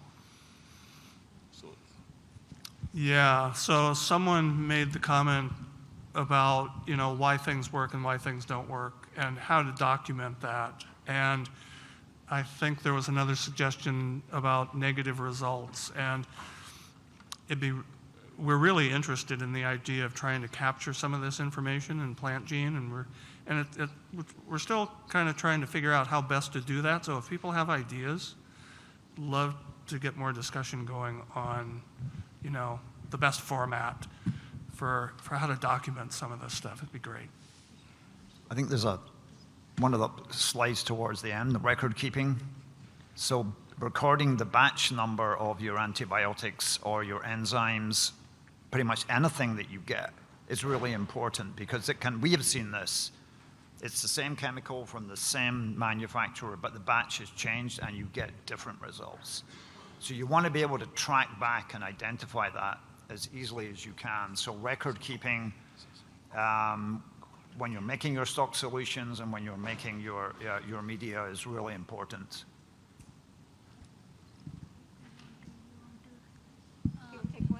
One more question. Yeah, it's probably more of a comment too, but I just wanted to build on the comments of others. So at Thermo Fisher, most of our lipofectamine delivery and electroporation we've been using in animals, as you mentioned, and just trying to start that discussion with plant customers. So any feedback, like Gordon, you were mentioning, I find useful as well. So feel free to approach us and discuss it. What's that? Okay, so we're going to move on to selective agents. So you've introduced your DNA, and now you have to find the needle in the haystack. And over the years, there have been a number of selective agents that have been demonstrated that work effectively for different crops. And so these are just a few generalizations that we're throwing out here, but you know, there's a lot more nuance that go into this area. So for monocots, I generally divide these into herbicide-based and antibiotic-based. And for herbicide-based, one of our go-to systems is using mutant ALS genes, so the highly resistant ALS gene. And so there are 2 point mutations that have been made in the endogenous gene for your crop, and it makes that ALS gene resistant to both sulfonylureas and imidazolinones, and there's a wide range of chemistries then that you can use for selection. A couple common selective agents in this area that you might have heard of are chlorsulfuron and then imidazolinones like imazapyr. One comment that I'd like to make, if you're using these types of agents with the ALS gene, they can have different efficacies depending on what tissue type you're in. For example, if we're using an HRA gene in corn and we're selecting non-green tissue like somatic embryos or callus, we use sulfonylureas, and in particular, ethymetsulfuron works very well for us. But then, as the plants start to green up, the ethymetsulfuron doesn't work as well anymore, and we switch to imazapyr, which works really well for green tissues. So there are little subtleties like that sometimes you have to learn, but and that's another example of something that it'd be great to be able to document that somewhere. But that's just kind of a trick, you know, that we use. So antibiotics for monocots, the hygromycin gene has been a standard for many people over the years. MPT2, and for MPT2 in cereal crops, we have found G418 works much better than the kanamycin, which is historically kind of the selective agent of choice for MPT2 and dicots. And then we have streptomycin for monocots or cereals, and we have spectinomycin for dicots. And those both will use, there are selective agents that are used for genes like the AADA gene or the SPCN gene, and both of those from different bacteria will confer resistance to those compounds. But you cannot go back and forth with those antibiotics between the two groups, I don't think. Spectinomycin, for example, will not work as a selective agent in corn, but if you use streptomycin, it works very well. So just a couple differences between those two groups of plants to keep in mind there. For positive selection, PMI with mannose selection has worked extremely well. And the arabinose, or the arabitol dehydrogenase gene that was developed by Wayne's lab as a positive selection system is also another good alternative there.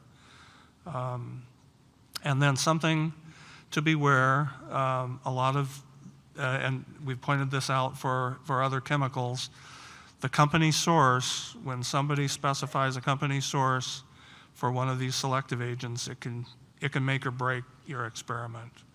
So be very scrupulous about trying to match that information perfectly when you repeat someone's results. Nigel just pointed out activity varies from batch to batch, and we've also heard comments that shelf life of all of these chemicals and stock solutions is a big concern. So if we have any comments here, yep. Yeah, just to build on what you said, Bill, especially with herbicides, and this goes to what was mentioned earlier about knowing what you're actually working with. A lot of these are essentially selectively stopping certain pathways, for example, amino acids like the ALSs. If your media is supplemented with amino acids, you may need to get rid of those in order to see selection. A lot of people They try like glyphosate selection, but they have amino acids, cyclic amino acids in their media, and they don't feel it's working very well. You might need to modify your media. So the question about, well, what if I add this to my media or subtract this from my media? That comes into big play when you're talking about your selective agents. Yeah, great point. Also, earlier we talked about light and light conditions. We can't get spec to work in the light. I'm sorry, in the dark. In the light, it's phenomenal, but in the dark, it won't. Any other comments, questions? Not, we're ready to move on to Okay, we are coming towards the end, but we wanted to touch on visual markers and these as tools to help us developing transformation systems, if it's in a new species or a new variety, or you're trying to get it going in your lab for the first time. A visual marker is invaluable. And there are a number here. We've listed them here: GUS, GFP, RFP, which is the red fluorescent proteins, Ruby, and luciferase. And each of these comes with pros and cons. You've got to think about which is the best one that you might want to be working with. So for GUS, for example, this is a very well-established system now, really old and really good history, lots of literature you can look into. It's easy to use, but it is destructive. So you're going to have to kill your tissue when you put your substrate on the X-glucon, you're going to kill the tissue. So it's a one-shot check, and you can't go back and monitor over real time. And in some cases, I work a lot with collaborators in Africa. They just can't access the X-gluc or the substrates, or if they can't get the right quality, or it gets delivered late. So these things are important. For the fluorescent proteins like GFP and DS-REDs, the advantages that they have is that they're real-time, non-destructive. So you can be looking, and we do this in our lab, pretty much every single day. We're looking at single cells expressing GFP just at the end of the co-culture period, and we can track that individual cell or group of cells all the way through to a somatic embryo on a plant, and you can go and look at them every single day if you want.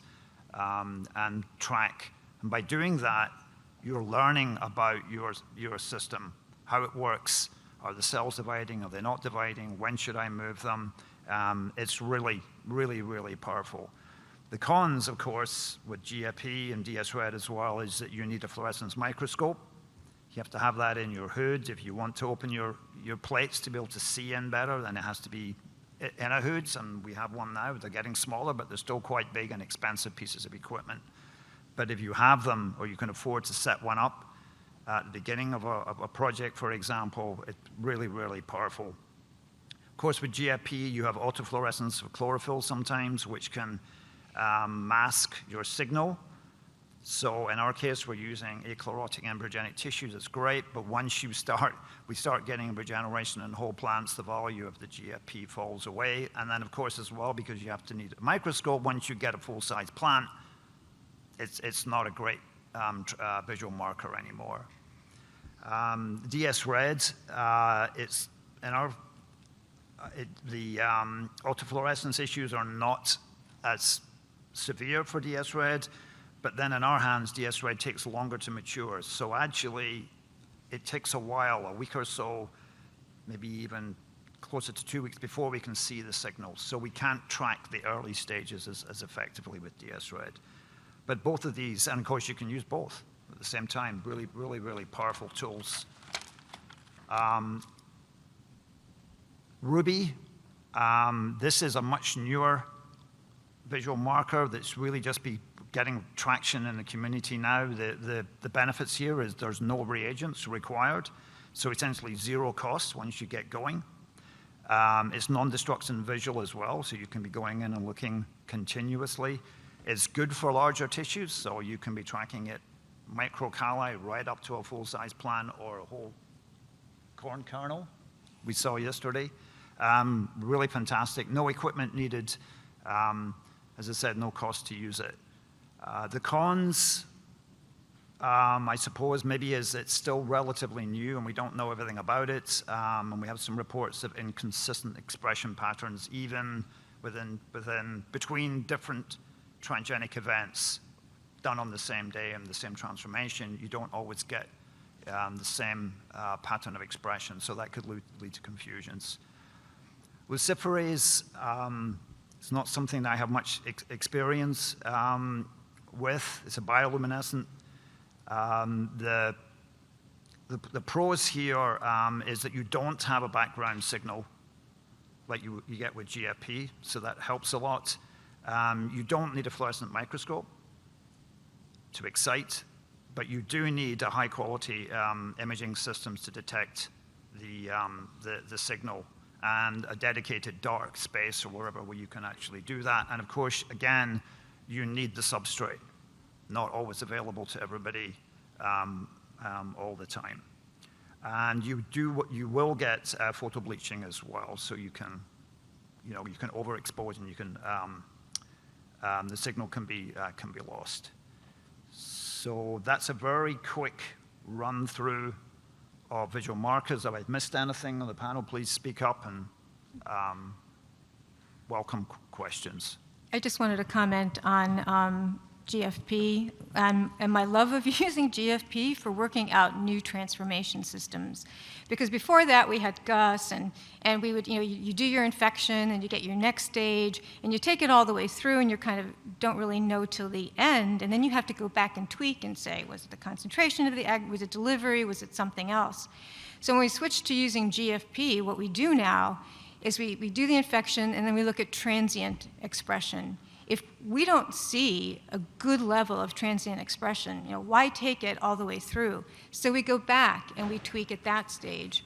And then we go to the next stage and we see what the response is. So we have the luxury of having a really nice scope at BTI to use this, but it's really been a game changer for us in working out new transformation systems.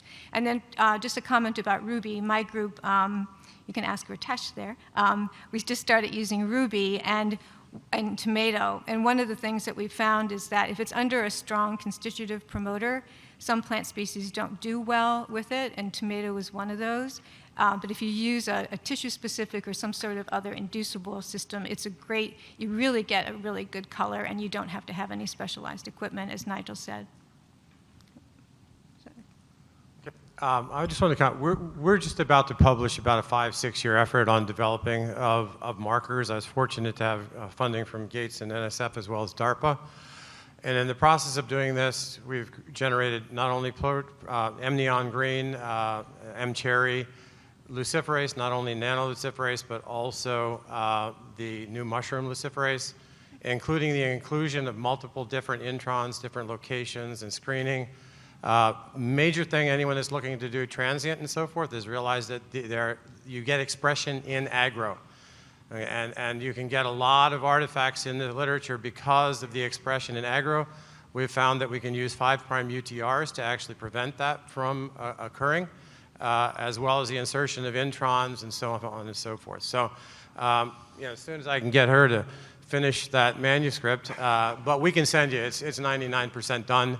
And we're going to put everything in AdGene so that everything is available. It's all, like I said, plant codon optimized for the mushroom luciferase, M-neon green, with introns, different types of introns, both Argonaut, some of the others as well, will be part of that. So just throw that out there. Great. Any other questions, comments related to visual markers? Anybody on the panel? Nope. All right. We're getting near the end. Nigel, you're next too. On the do's and don'ts. We kept it to one slide. So I'm sorry, I have one question about the GFP. Is microscopy needed if you're looking at sectors of a larger explant? Can you aim some kind of light on it? Can you even aim a light on something you shot yesterday with the gene gun and see specks? without getting the fancy microscope? Thank you. Yeah, yes. There are ways to visualize larger explants or whole plants, even using not microscopes, but different filter sets and different lighting, almost like flashlight, specialized types of flashlight setups. As a follow-up on that, part of what our assessment was to see if we could just do direct TCAN type scanning of explants. And the problem is when you have GFP has too much autofluorescence. Neon green will get you to the point where you can get statistically significant direct measurements there. Once you get to M cherry and M red, you can go straight to just TCAN extracts and actually get quantitative measurements directly without having to do microscopy. Okay, the good thing here is we've actually covered quite a bit of this as we've been talking through for the last hour and a half or so. What we're saying here, if you're not sure and you're starting something, follow the protocol exactly. I mean, and we talked about that to the supplier of the chemicals, the gelling agent, all of those things. There was a question, and I'm appreciative, and I took a note about, we want to know why it didn't work. But also, it's like you can't take a shortcut until you know how to actually get there. So if in doubt, follow the protocol exactly. Also, if you don't follow the protocol and you go back to the original person, they're not very sympathetic. Nope.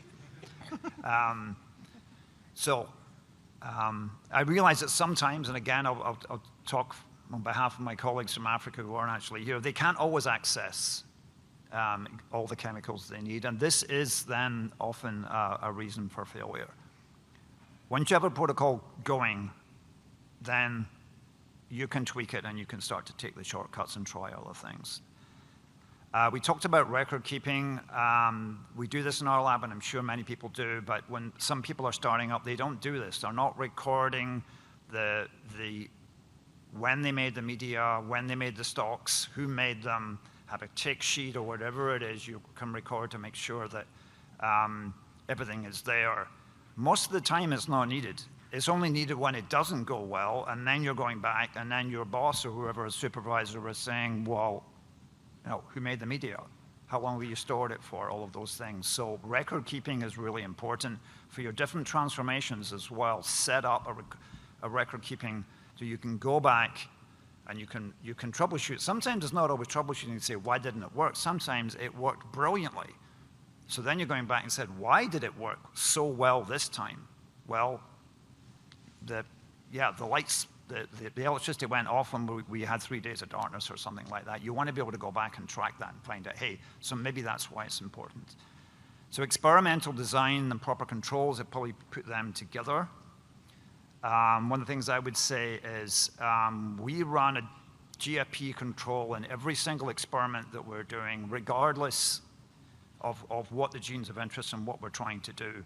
And Joyce has already mentioned this. So you're looking at that down the microscope and saying, that looks beautiful, it's great, I'm going to continue with my genes of interest, or no, we have to back up and we have to do this again. And remember, sometimes the genes you're putting in may be detrimental. They may have an effect on development, they may do something. So the tissue culture, often we say, it didn't work. Didn't get any plants, try it again, there must be a technical issue. Sometimes there's real biological information coming out of the transformation system. And you want to be able to capture that, and you can only capture that if you have the proper controls in there to say, look, I usually get 50 independent transgenic callus lines per starting unit or per sample. Our genes of interest, or the genes that you gave me, you're only giving us 2 or 3. If you don't have your controls, you lose that information. Quality control at every step. We didn't talk about checking the aggro. We have significant issues sometimes with rearrangements in agrobacterium. You absolutely need to check that. And we check that with every new construct. The same day we're doing the transformation, that sample, aliquot, is taken, and we check that. And if you're finding that you've got recombination, or your aggro is kicking it out, you're going to have to go back and sort that. But you can do that quickly. If you don't do it at the beginning, you're doing it 6 months, maybe 6 months later, trying to find out why it didn't work well your agro had rearranged. So quality control, I said, at every step. One of the things that I made a note of, and certainly it's important for us, but I see it sometimes, is look at your tissues frequently, 2 or 3 times a week. It's amazing to me, is that when was the last time you looked at the tissues? Oh, a week last Friday or something like that. You mean you don't know what's going on in your cultures? So look at your cultures on a frequent basis, and most of the time you need to use a microscope. You need to look at them down the microscope. You will then see issues. You will learn about your culture system and what's working and what is not working. So for me, that's a real teaching thing for younger people, for techs, people who are just doing this for their first time. Look at your tissues, look at them down the microscope. Learn what your culture system is doing. Last year we have reach out to knowledgeable people if you have problems. PlantGENE is, I hope everybody's joined or will be joining now. We are a resource for that. Through us, you can connect with other people, or even some of us on the panel here can help. So some of the don'ts, don't have a it doesn't matter attitude, so that would go back to the top for me, is follow the protocol exactly. These things are important. And then we're saying don't get discouraged. You will fail. We've all failed, and we've all failed multiple times. And even with systems which are up and running, they go down sometimes. And you've got to work really, really hard to get them back up. So don't get discouraged, be encouraged. And I think I'll finish on that positive note.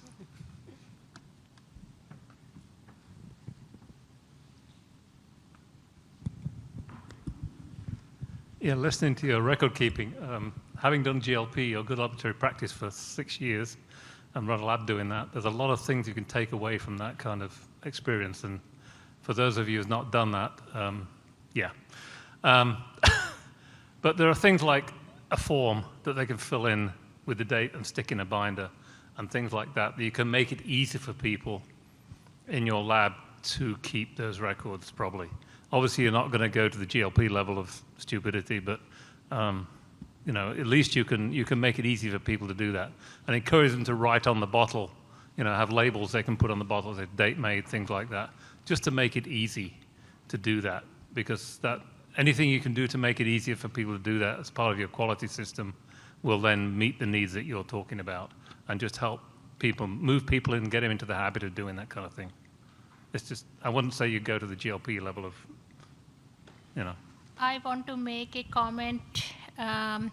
Anybody here, if you have a system or a way of documenting in a form of that kind, what just Ray mentioned, please submit to PlantGENE. We will make it accessible to everybody, like what is working for you in terms of record keeping and making it easy. We will take that and make it available to everybody.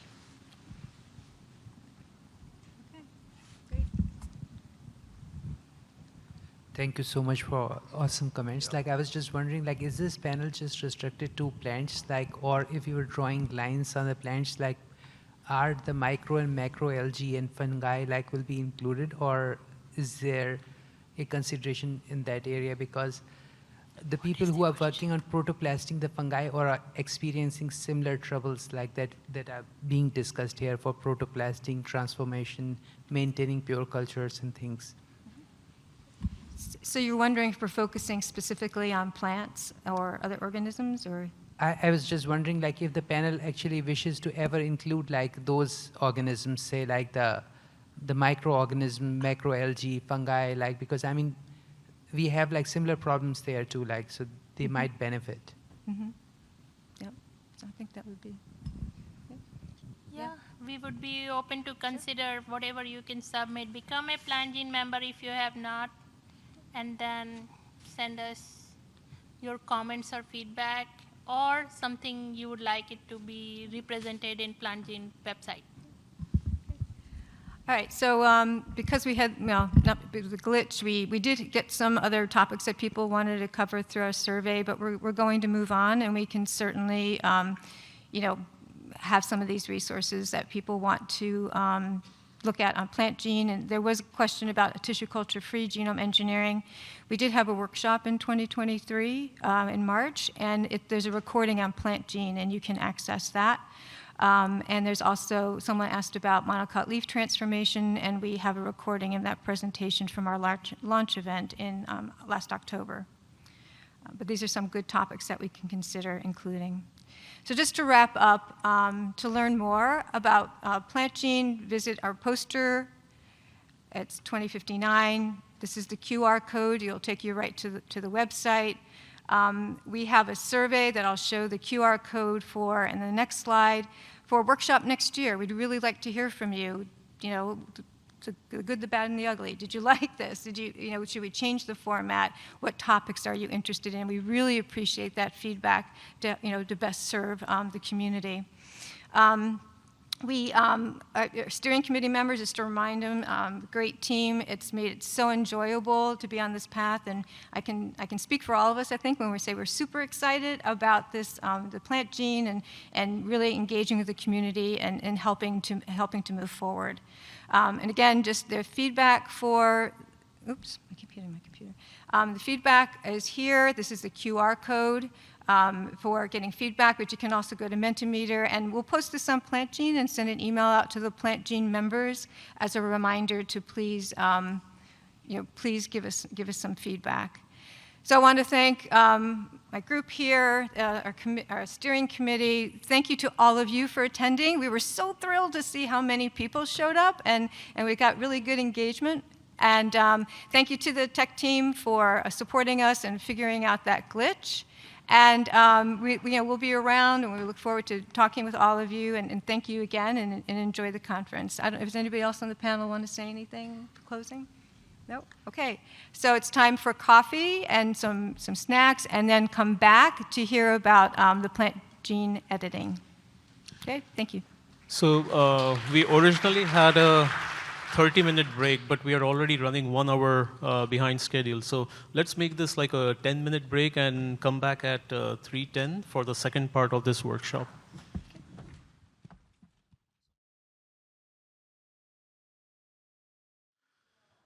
Okay, thank you very much. Welcome back. Welcome back to the second part of this workshop.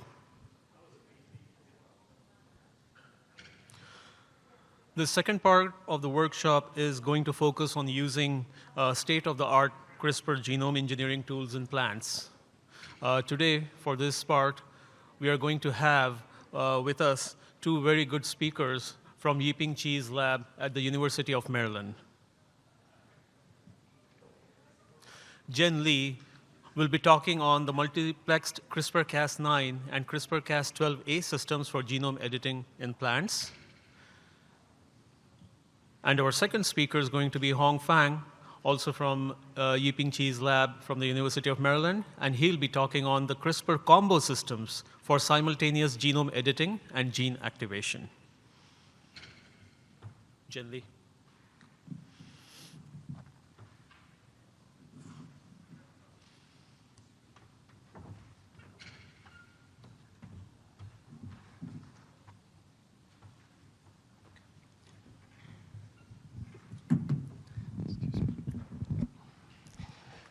So good afternoon, everyone. So hopefully you will get something to fill your stomach during break. So, first I want to thank the organizer for giving me the opportunity to present this talk. Again, I'm going to talk about the multiplex CRISPR-Cas9 and Cas12a system in plants. So for our lab, so we focus on very diverse plant species. For example, we do some like a model plant like Rhabdopsis rice, and also some like important crop species like tomato, potato, and also some even woody and plant like cedar trees and poplar trees. So here's my outline for this talk. So first I'm going to go through from the background and also some, secondly, the principle of the multiplex genome editing system. And thirdly, I'm going to go through experimental detail about the workflow. And finally, we'll give some application example for both monoclonal and dicot for multiplex genome editing. So since the first discovery of the CRISPR-Cas system in 2013, so the CRISPR-Cas stand for the cluster regular interspace like short palindromic like repeats Cas resources a protein. So for this, system, it mainly it's composed of the two important parts. The first is a Cas protein, and the second part is like the guanine part. So briefly, the Cas protein binds the guanine, and guanine drive the Cas protein to a target site and recognize the PAM sequence. Finally, the Cas protein just make a double-strand cut for the target sequence. And then it will go through like two different DNA repair pathways. So first pathway, called like NHEJ, like non-homology and joining pathway. So it will result in the indel like mutation. And for another pathway, they actually called like the homology directed repair pathway. Actually, they need a for example, the replicate DNA actually can introduce the replacement of the your target sequence. So since the CRISPR-Cas system have been developed for a decade, so there have the toolbox have been really enriched. For example, for the base editing system, and either like C2T or A2G base editing system, and also a prime editing system actually can really, introduce like the DNA replacement for your target gene, and also the CRISPR activation system here. So actually, the Cas protein can just bind your promoter region actually, and then to recruit the activator to further activate your target gene. So actually.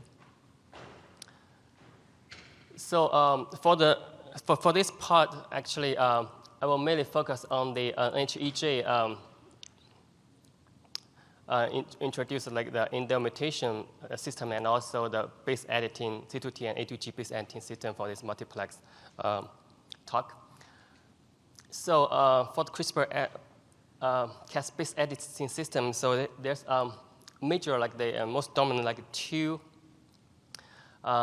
CBE system. The first is called C2T base editing system. So basically, the Cas protein, because we just use the Nikkei's Cas protein, actually it can just make it a single strand break.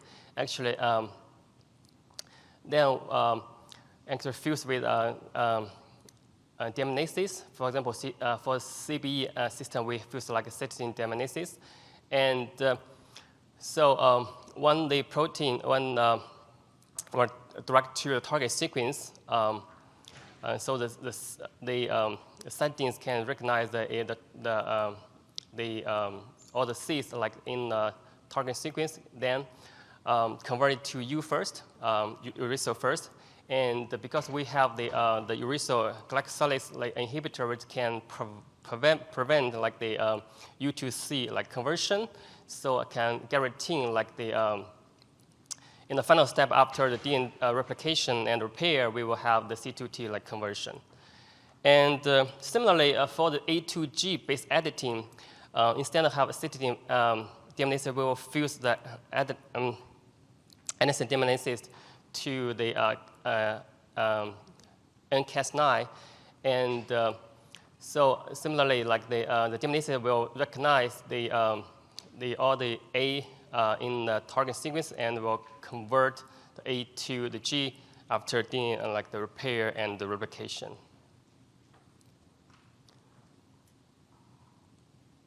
So then we talking about Cas9, Cas12a. So most people will figure out how we decide to whether we can use Cas9 or Cas12a for their own system. So here I briefly have some major difference laid out here for these two nucleases.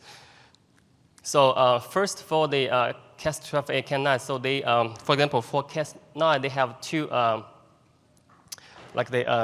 domains, and for the nucleus domains, for the Cas12a, just have one nucleus domain. And secondly, so for the Cas9, actually, their like CRISPR RNA processing, they need the tracer RNA for the mature CRISPR RNA processing. But for the actually for the Cas12a, actually, they don't need the tracer CRISPR RNA. It just have a very short like CRISPR RNA. Actually, they can self-processing to the mature CRISPR RNA. So this can further like promote the multiplex, since the CRISPR RNA is pretty short. So that means we can multiplex more CRISPR RNA into our like the CRISPR RNA expression system. So. And in terms of their PAM preference, so for the Cas protein, Cas9 actually they prefer the all the like the NGG, like the G-rich PAM. But for the Cas12a, they prefer more like AT-rich PAM, for example, TTT way here. And lastly, in terms of their like the cutting ends, so the Cas9 will form like double strand, like blunt brick, but they for the Cas12a they form like double strand, like the Stanger brick. But this can also like result in like more or like a bigger size of a deletion, different from the Cas9 nuclease. So first, I will talk about like the Cas9 multiplex editing system, like the our lab developed like the in 2015. Here, so briefly, for each like guide expression cassette, we like it is composed of the promoter, like the PON3 type promoter, and also the guideline site, and followed by scaffold, and finally terminator. So each like the guideline is expressed in this single cassette, and they were like cloned into each like the single vector. Then we use the golden gate assembling direction to assemble them into one single guideline expression clone vector. So for the final TDN vector, we will just do an array resurrection to assemble like the three part. So first is the Cas protein we like select it, and the second is the multiplex guideline clone vector. And the last part is just like the destiny vector to drive the expansion of the whole like the system. So basically, based on this like timeline, so it will just take like about 8 days if everything work like the perfectly. So we'll just have like our TDN vector ready for downstream transformation or analysis. So in terms of Cas12a multiplex editing system, so actually we developed this system like 2 years ago for the Cas12a. As we mentioned before, for the Cas12a, the CRISPR RNA like sequence is pretty short. It usually is about like 43 base pairs. So it allows us to do more like multiplex or capacity for this system.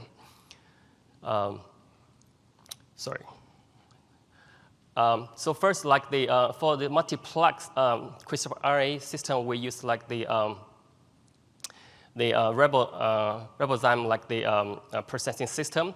So because they're self-cleavage like nature, so can help just the CRISPR RNA like the processing or cleavage.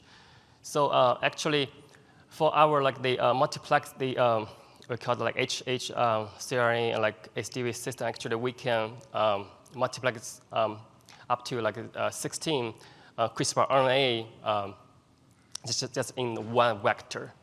Like, and so we have applied this system in both like the monocots and dicots. So the only you see the only difference is like we just use different like promoter. For example, the MACE promoter for the monocot and rhabdocyl promoter for the dicots for their this double dual like a pod 2 promoter system.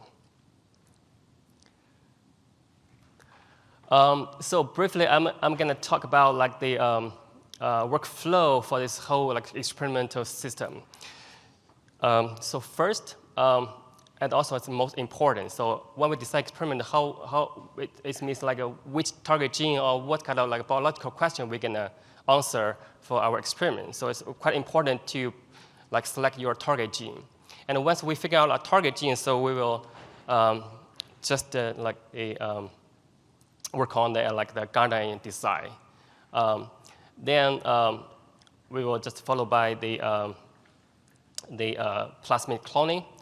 And once the vector is ready, so we will just go either like the promoter, protoplast like transfection, or we can do like the stable transformation for downstream analysis.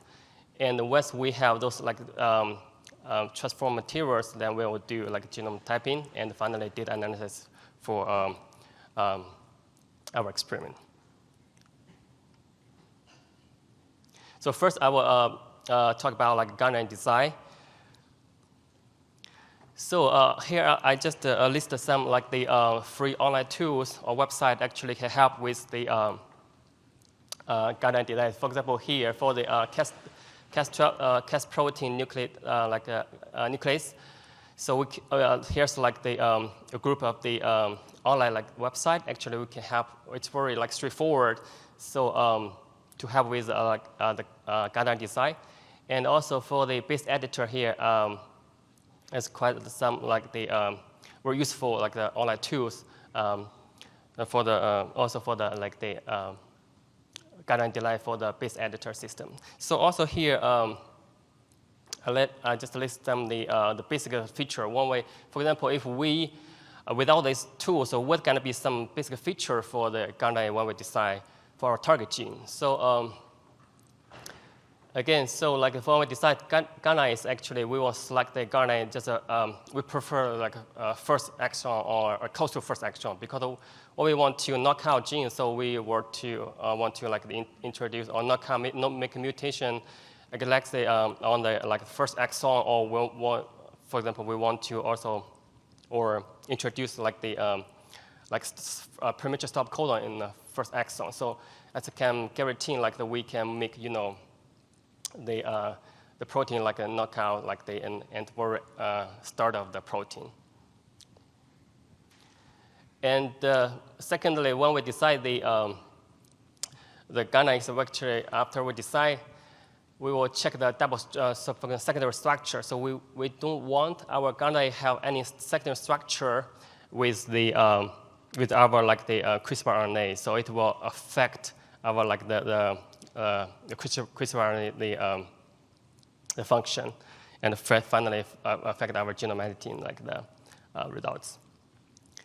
So and also we want to avoid any like the multiple T or T-rich like the sites, and especially for when we use like the like type 3 like promoter. So we want to make sure for like the for example like for the like the here see like the U6 promoter. So we want to first have the like the G and the 5 prime, and for the U3 promoter we want to have A and a 5 prime for the like the sequence. So that's kind of some basic features when we want to decide a sort of like effective guidelines for our target gene.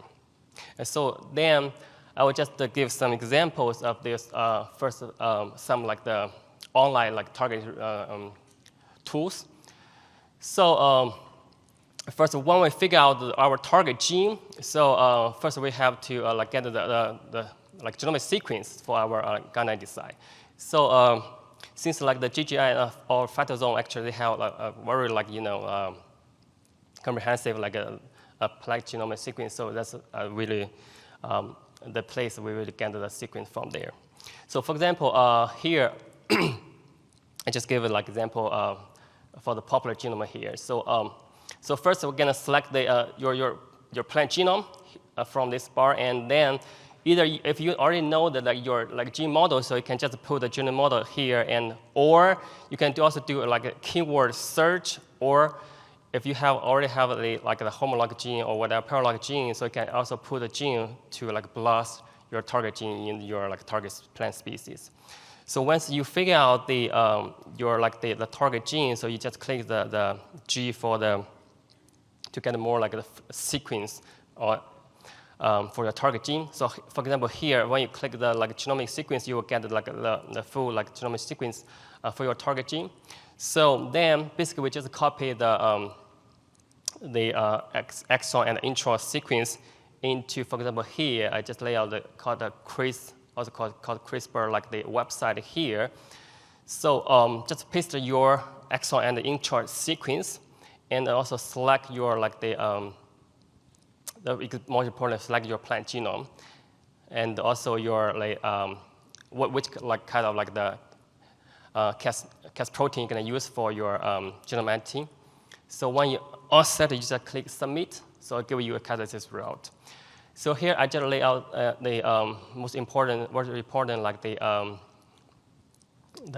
parameter here. So you'll figure out your like the target, the position of your target site, and it's quite important to know whether it's close to like first exon or it's far. So it depends on which part you want to like make the mutation or target.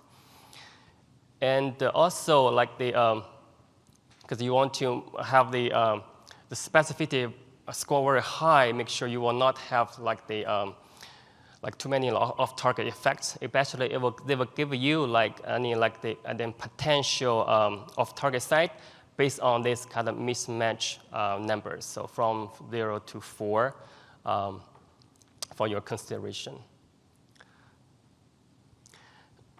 Sorry. For the like base editing system, so similarly, so here I just pick another called like a BE designer. So similarly, you just like input or copy paste your genome sequence, and then you can select the base editing system, and also more important about the editing windows, because you want to have the most efficient editing window for your target site to make sure you can have a very high efficient or high frequent like the base editing for your target gene. So in this case, so they'll give you like this readout. So as you hear, so they just, for example, here after the potential, for example, here I just lay out the C2T or CBE system, so it will convert C to T. So due to this kind of conversion, it will lay out any potential mutation in your target site. So based on this target site, and they will give you any like the, for example, amino acid substitution, and more importantly, because for this CPE-based editing system, we can use it that for any amino acid substitution, and also we can use that for introduction of the premature stop codon. So so that can also cause the gene knockoff, gene function knockout for our target gene. So that's kind of another like function of the C2T-based editing system. So more importantly, they'll also give you any mismatch, like the numbers, so for your consideration to pick any low off-target gather or target site. So as we just talked about, like using the C2T-based editing system for the introduction of stop codon, because it can be used as another way to knock out the gene, right? So here's another like the development or design tools for the especially for the introduce the stop codon in our target gene. So basically, you just input all this like the genome sequencing information and also like the other like the base editing system and also like the editing window here. So to make sure they can collect all the potential sites for you to introduce premature stop codon for your target gene. So next part, gonna work on the plasmid cloning or construction. So here I just give an example for the Cas9 multiplex like 4 guanine system for genome editing. So this is like the final like TD vector construction. So for the final like the construction of the TD vector, we just need like the as Pearson mentioned, we need like the 3 components. So first, like it's a multiplex guanine clone, and second is like the Cas like the protein we can apply it. For example, for the genome editing, we can just use Cas protein like Cas9 or Cas12a, and here we can use the Cas9. And then if we just do base editing, we can use like the in Cas9 fused with deaminases. So finally, it's just like the destination vector for the whole expression. So first, I will focus on the multiplex guanine vector cloning. So when we figure out our target site, we will first we're gonna synthesize our like the target site and like the oligos. So like we can have like the just have like a primer.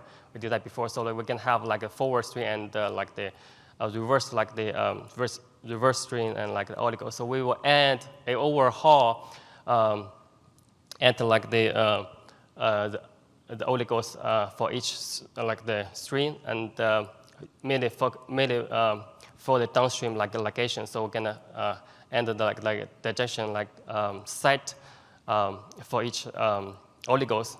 So after the oligosynthesize, we will just do the annealing of these 2 oligos just in the, like the, for example, like the boiling water for 5 seconds and to cool down in room temperature. After the annealing of the oligos, so we will just do a like the 2000 like full dilution and for our ligation. So here we'll just clone like or like get into like each like anneal the oligos into our like the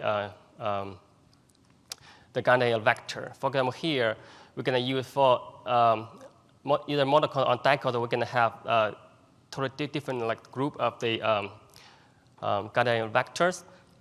Sorry. So all the vectors we mentioned here are available on ANGene. If you could just go search like ANGene / like this / like epin-g, we'll have all the vector available there.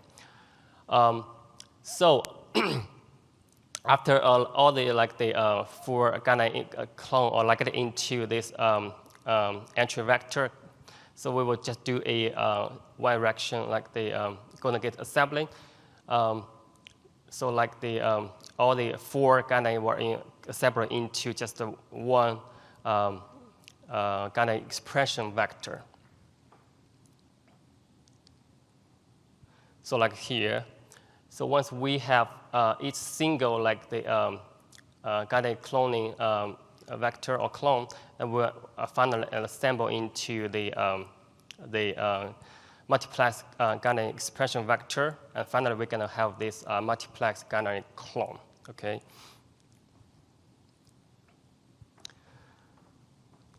So for the Cas12a multiplex system, is similarly we can do the same thing like the one we have the like oligo annealed, and we just do the ligation into our like here gonna give similarly. So have each like oligos in annealed oligo cloned into this guanine like the atrium vector. So after 4 like entry vector finish, we just clone into the final like Ghana expression vector to make sure like have the final like the Ghana clone ready for the downstream like error correction. Yeah, that we mentioned before. Similarly, we just do the error correction to make our like the TD vector for the transformation. So then it's come to another part, and also quite important. So like the it's transformation system. So I hope everybody have already like we have a very extensive like discussion about plant transformation from like the last workshop.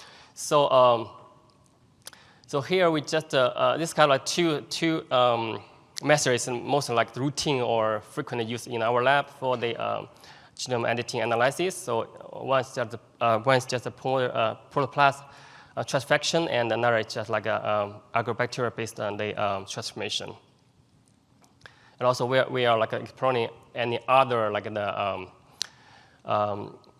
the delivery method for the CRISPR like the components.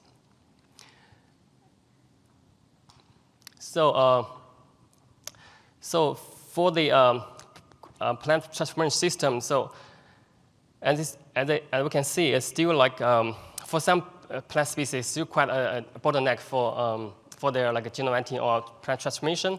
So that's why. So we last year we published like CRISPR combo system. Actually, want to further promote this tissue culture based like transformation system. And like I mentioned, like the home in our lab, I can talk more about the CRISPR combo system, just like the following like the talk. So after the transformation, we're gonna most important, we're gonna do a genotyping to really analyze it, like the genome editing for our like materials, transformed materials.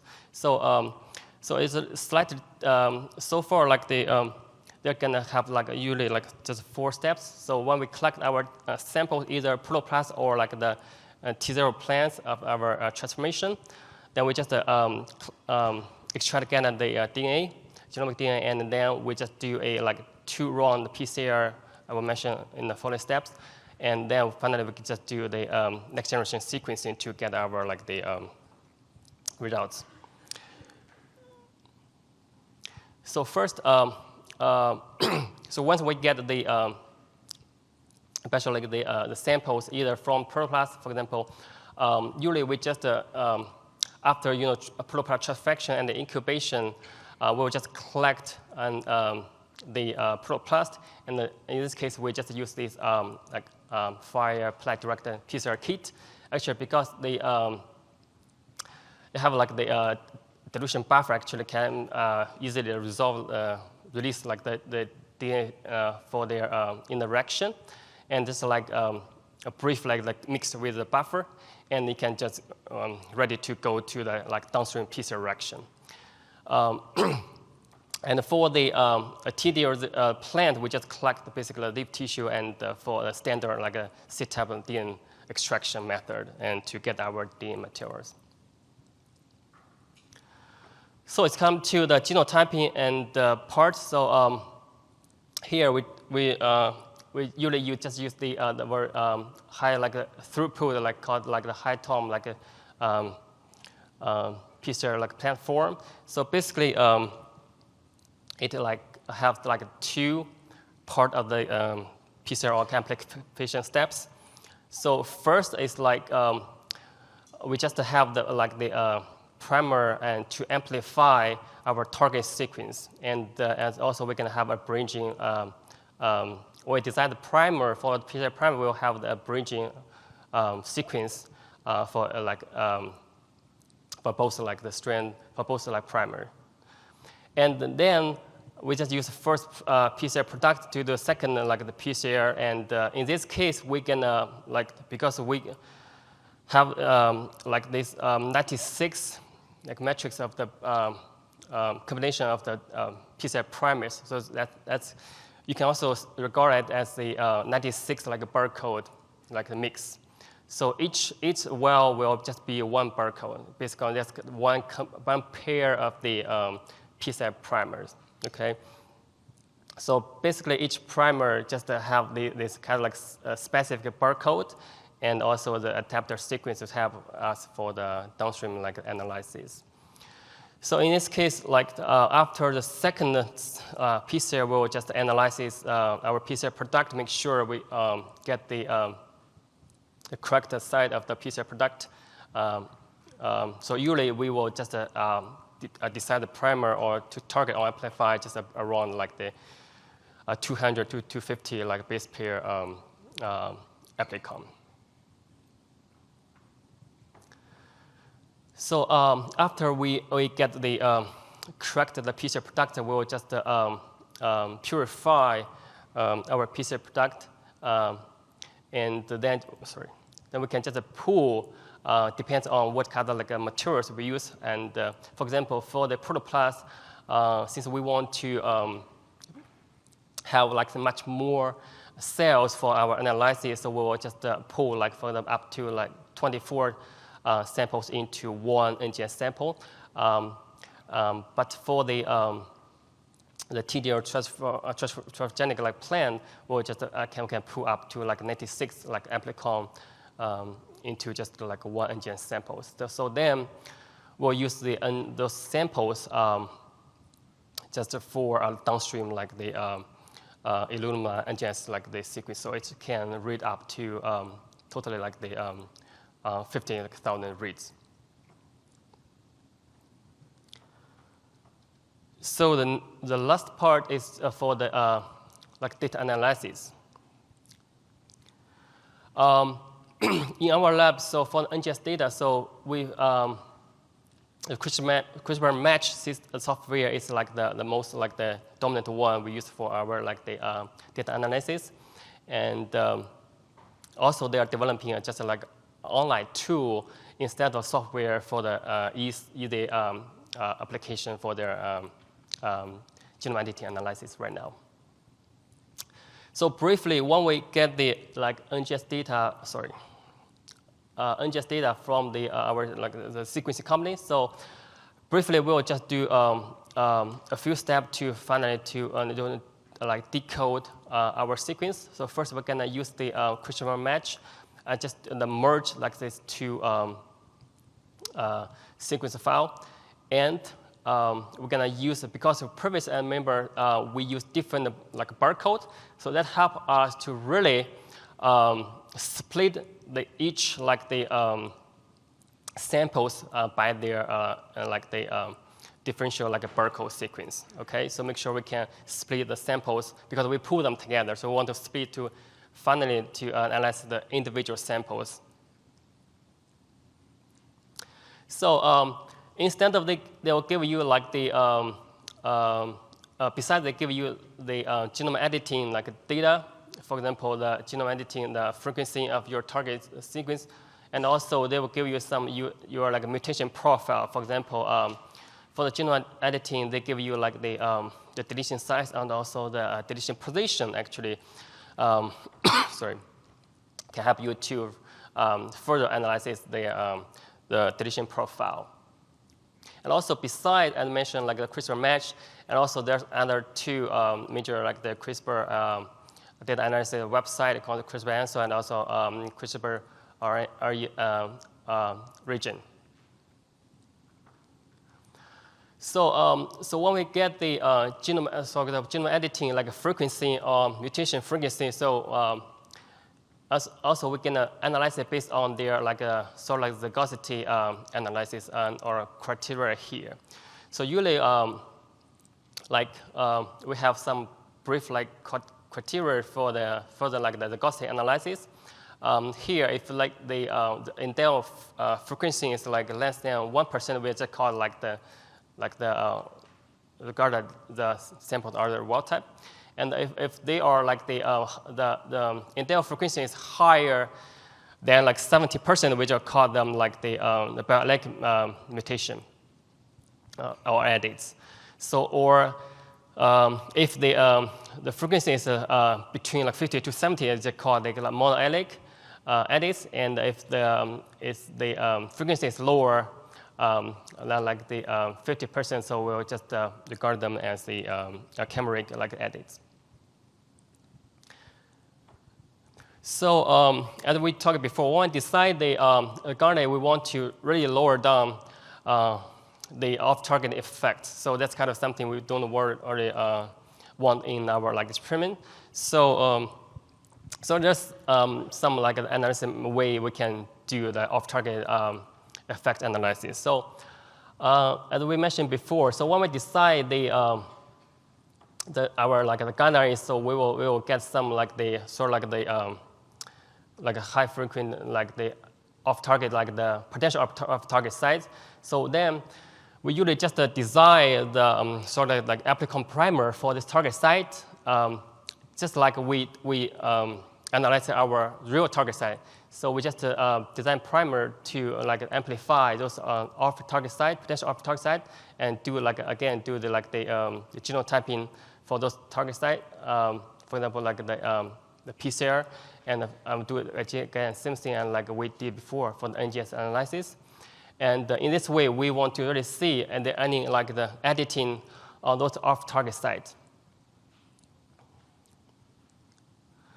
So here's like the first like the application examples in dicots, especially in poplar. So in this system, so we just do the Cas9 based on the C2T based editing by multiplex the two garnets for this like poplar FOSL1 gene. It's a major liganding biosynthesis gene in poplar. So in this case, like we have multiplied the garnet by first like the garnet like driven by U3 promoter, and the second also we have another garnet driven by U3 promoter. So because we, in this case, we also want to compare sort of like efficiency of these two different like the type 3 promoter for like garnet driving. So based on our data here, so we can see definitely like the U3 promoter actually can have higher efficiency than U3 than U6 promoter. So that's give our like sort of like clue. So for the future like the multiplex, we will just using the U3 promoter for the multiplex of like the multiple garnets in our system. So this is like so because like in this multiplex system, so we want to knock out the FOSL1 gene. So we get both like a monoallelic and biallelic like a mutation. So in this case, like one for the like the biallelic mutation, definitely we saw like some like phenotype. For example, here, or if we knock out the FOSL1 gene, definitely they have like it's called a reddish like a wood or like the stem. So second, the case is focused on the multiplexed genome editing in the rice by using the Cas12a system.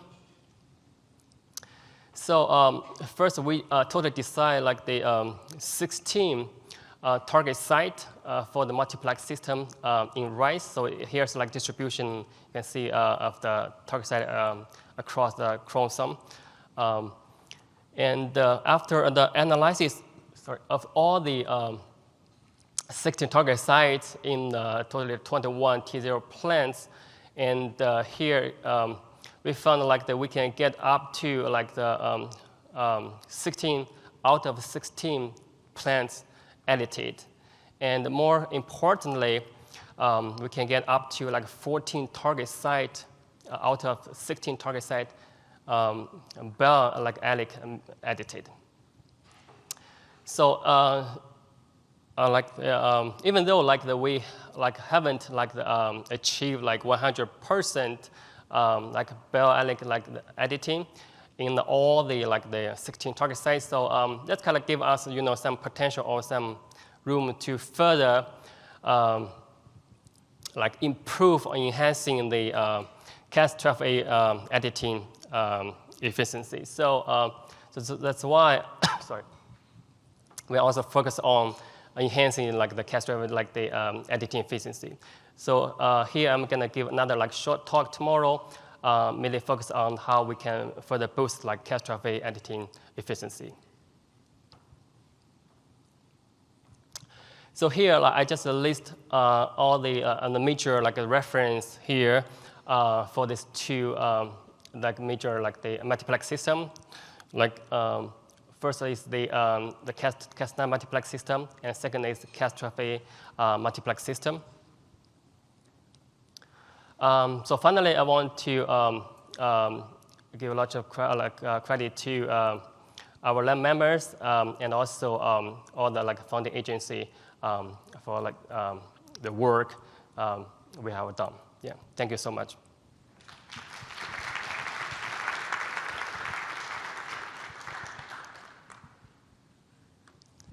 Yeah, I'm ready for any questions if you have. Sure. Mike, yeah.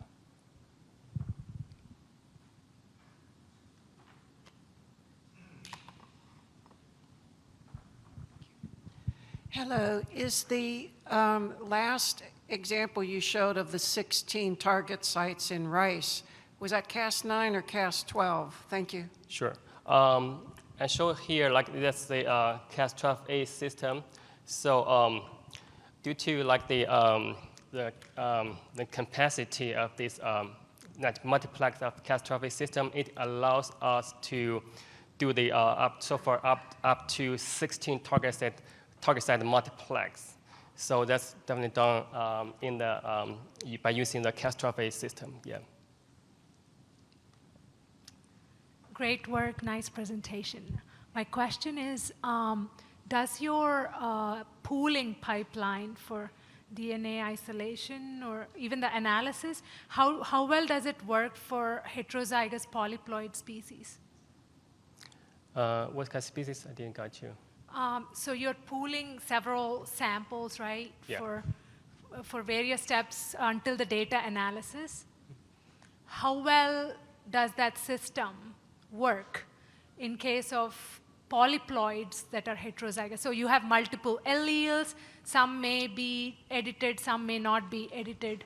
In that case, how well does that work? Thank you. Yeah, got you. So it's quite a good question. So definitely like the haploids actually can, because when we do the genotyping or really analysis, we have to like the design the primers, whatever, to really cover all like copies of the the genes. For example, like in wheat or whatever, so they have different copies of genes, right? So like you make sure your application primer can really can amplify or cover all the like the allele of the genes. So that kind of like give the like the clue is like each applicon or PCR product can just means like that's one like sample. So you still gonna I would see each sample can just like analyze it one allele. So because you want to distinguish different allele, so you don't want to really like they have like one application primer actually can amplify or cover all the alleles. So it's hard to tell which allele were like the genome editor or not. So we, in this case, like if you have like different allele of the genes or copy genes, actually, you want to, when we design primer, application primer for genotyping, you want to really distinguish between the different alleles to make sure you have the full resolution of genome editing in your, for your target gene. Yeah. Hi, nice talk, thank you very much. So the guide RNA online design tools, one feature that is provided is a prediction of efficiency for these guide RNAs. However, in my personal experience, I have found that there isn't really that much of a correlation between the predicted efficiencies and the true in vivo efficiencies in using many, many guide RNAs and speaking to colleagues. I was wondering if you have experienced a similar thing, if you've done any sort of in-depth analysis on that, And if so, do you have any thoughts as to why the predicted efficiencies are not really reflected in vivo work? Yeah, I think that's kind of some, probably some criteria for the website they still didn't really completely include when they decide the website. So I think to the most extended, so they can give you some like probably like top like the criteria of the I would say top like the target site for you to test. And sometimes even for our like cases, even we have those target sites, we cannot guarantee their editing efficiency can be that much high. Because for example, if there are any like this for the genome editing or target site, they have any like the structure or epigenetic like the modification, they like the inhibited like the sort of Cas protein, whatever, or Cas CRISPR Cas binding, whatever. For the target site, it definitely can like really reduce your targeting efficiency or genome editing efficiency. So that's still going to be something, especially on the, genome sequencing level. We still have quite sure something we want to think about to put into that when we decide the criteria. When we decide that guideline, we want to put them criteria for we to think about. Yeah. Yeah, so one question I have is, does this system have a preference for certain chromosomes? So I noticed that target 2 and target 8, which seem to have quite low frequencies, are actually the shortest chromosomes, at least depicted in your cartoon on the left. Is that something that you saw typically across your experiments, or is this sort of a unique case where it just happened to be like that? Yeah, so definitely that's a good point of view. So at least we didn't like pay like too much attention about the sort of like this kind of like the observation based on the shorter or longer like the chromosome. So definitely I think like I'm not quite sure it's have like a direct correlation between the position of the chromosome or with the genome editing efficiency. But something we can think about is like whether about like the DNA repair or like the something this can, because DNA repair frequency can definitely contribute to the like the editing frequency. So that's kind of something we are thinking about that. Yeah.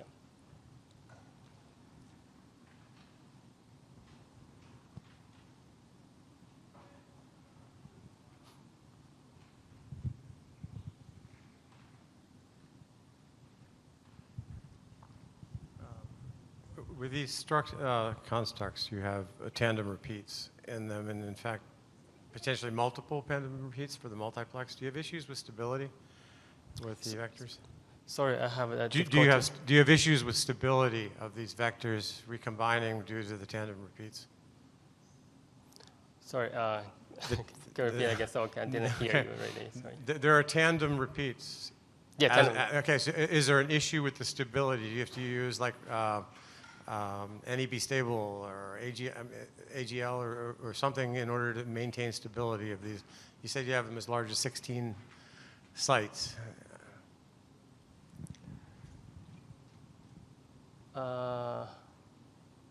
Sorry, I didn't quite understand your question. Yeah, so I can talk to you later after this talk. Yeah, you can connect offline.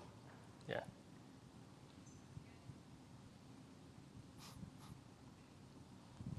Hi, I have two questions. One is a follow-up question from earlier. I want to ask, like, there are 16 targets, and it's again about the same target 2 and target 8. It's not related to chromosome. My question is, do you have any differences between all the targets and the target 2 and 8? Like, was there any difference in the design or the sequence that resulted into the target 2 becoming so less edited as compared to other targets? And the other question was, have you tried this system with the 16 targets besides rice in other plant, or any other initial results that you can share with us would be highly appreciated. Thank you. Sure. When we decide those or select those target sites for 16 or 16 like the guidelines actually, so it's kind of like they based on the database actually for this CRISPR-RNA or guideline. So because beyond this part and in our paper also, for each actually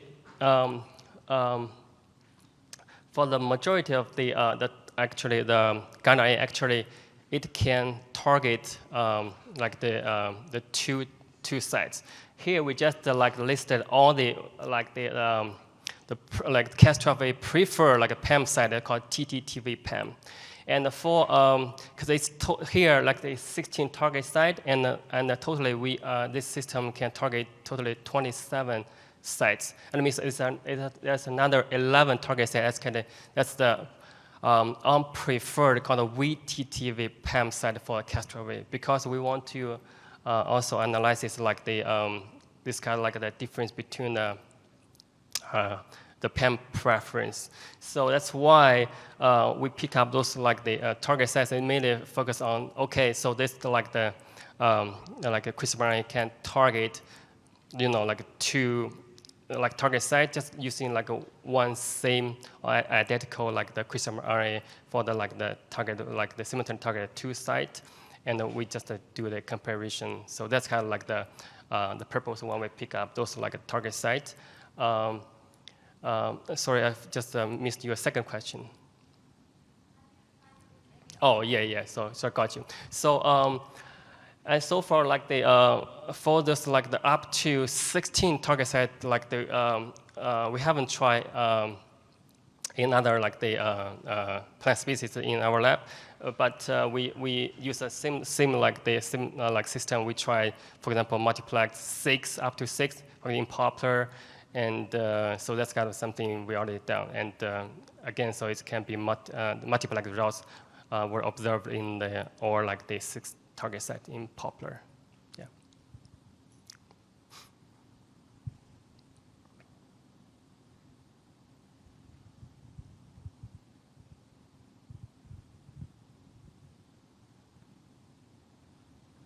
Okay, thank you very much. Thank you.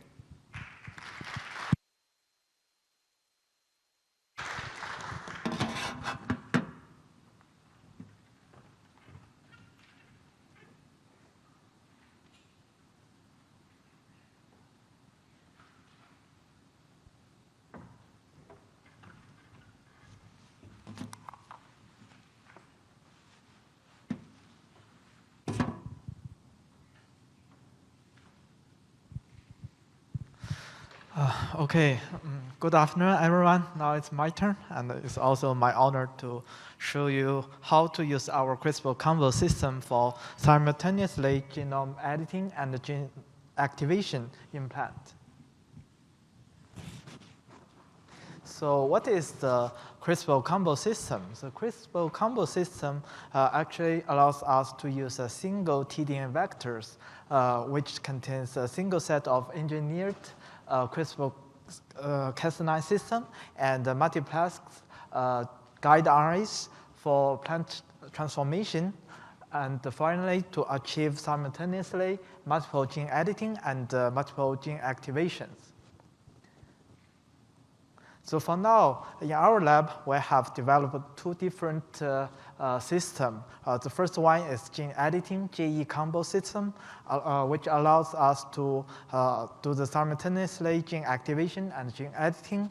The second one is C2D, base editing, CBE combos, which allows us to do the gene simultaneously gene activation and C2T, base editing. So how do they work? For the gene editing part, in our GE combos, the Cas9 protein together with the classic form of small guide arrays, version 1.1, they can work together and induce some double-strand break at the target site. And finally, introduce some indels mutation to the target genes. And in the CBE combo, the C2D base editors together with the classic form of small guide arrays, again, still the version 1.0, they can induce some C2T substitution at the target site. For the activation part, no matter the GE combo or CBE combo, they share the same activation mechanisms. So here they use the engineered small guide array system, which is version 2.0. So it has truncated protospacers, which has only 15 nucleotide in length instead of 20 nucleotide. So with the truncated protospacers, the guide array can lead the Cas protein to the target site without activating the nucleus function of Cas9. And also, this guide array is designed to target the promoter regions for target gene activation. And also, it is engineered with the MS2 aptamers, which can attract the SONTAG recruiter proteins. And the SONTAG recruiter proteins can further recruit a lot of transcription activators to the target site. And all these transcription activators will work together as the promoter part of the gene and finally increase the transcription level of the target genes. So this figure shows the detailed mechanism of our combo system. So all these elements will be expressed and finally go to the plant cell nucleus. If the Cas protein work with the version 1.0 guide arrays, it will induce some mutations at the target site. So if the Cas protein work with version 2.0 guide arrays, it will go to the promoter site, the target site, and also recruit a lot of transcription activators in the form of activator complex, and this will perform the gene activations. So with both sides, we can achieve simultaneously gene activation and gene editing. So the combo system, we have applied it in some different plant species. Like in the first one, is in the Arabidopsis, we target the FT genes for activation. So it allows us to achieve early flowering and shorten the life cycle of the plant. And the second one, we target some morphogenic genes for activation in poplar. And then we can perform the promoted tissue culture. And also, the last one, we target the baby born genes in rice plant. And here, we can achieve a regeneration of transgenic plants, even on plant hormone-free media. So all this work have been published in our Nature Plant papers. So in this workshop, I will show you all the details on how to use our CRISPR combo system. So here, the protocol will contain 5 different parts. The first one, combo system selection, and then target guide RNA design, then is vector construction, then plant transformation, and the last one is the data collection and analysis. So now let's go through the first one, combo selections. Before selecting the combos, we have to know all the features of our combo system. So here, no matter the GE combo or CBE combo, they share the same activation systems. So the activation system is based on Cas9 proteins. So that means it will recognize the target site with the NGG palm. And for the guide RNA, here it's used version 2.0 guide RNAs with shorter protospacer, has only 15 nucleotides, and also engineered with the 2 MS2 RNA aptamers. And the MS2 RNA aptamers will further recruit all the transcription activators and do the activations. So the last, the very important part is the transcription activation complex, which will be recruited by the guide RNA to the promoter site. Okay, for the editing part in our GE combo, yeah, it is based on the original Cas9 proteins, but here, because we are using it in plant system, so it is it has the codon optimizations. So that means it can also recognize the NGG palm at the target site, and for the guide RNA, it used the 1.0 version, and it has 20 nucleotides for the protospacers with the classic small guide RNA scaffold. So this combo system can be used for gene knockout. The other combo system, the CBE combo system, so it is based on the Cas9 nickase, which is fused with cytidine deaminase and also uracil DNA glycosylase inhibitors.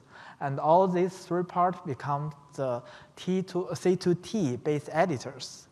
And because it is still based on the Cas9 proteins, it can also recognize the NGG palm.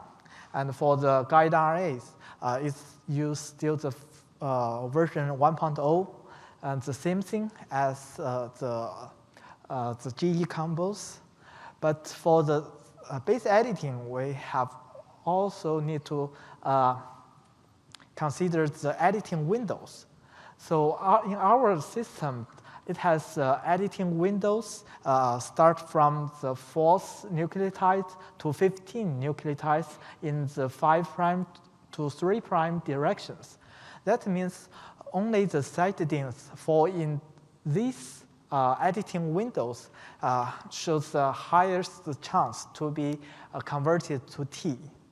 So this system can be used to induce some single amino acid change or introduce some early stop codons for gene knockout.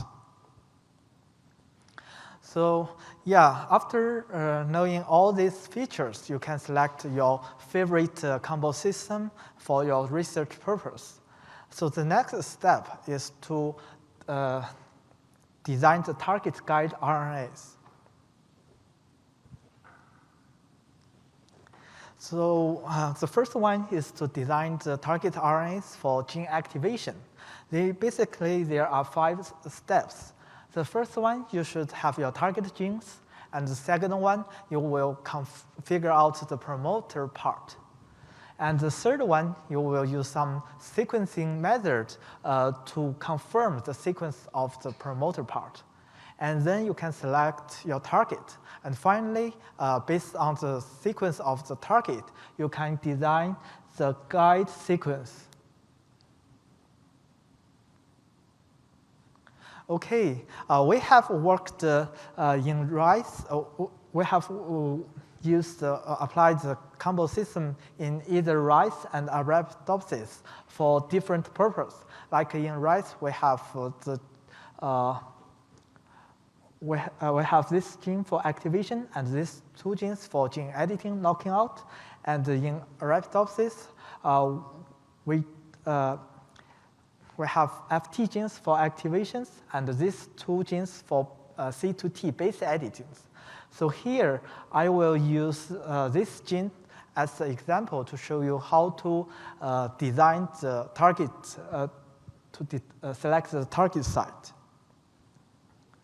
So now we have already got the target genes. The next step is to figure out the promoter part, promoter regions. So you can use any kind of online tools. Like here, we used phytosome online tools to determine the promoter regions of the target gene. And you can also use some other database like NCBIs. So anyway, here we just go through this protocol. And here we choose tools and select the biomart, and then narrow down to the database, and also then narrow down to the plant species and target genes.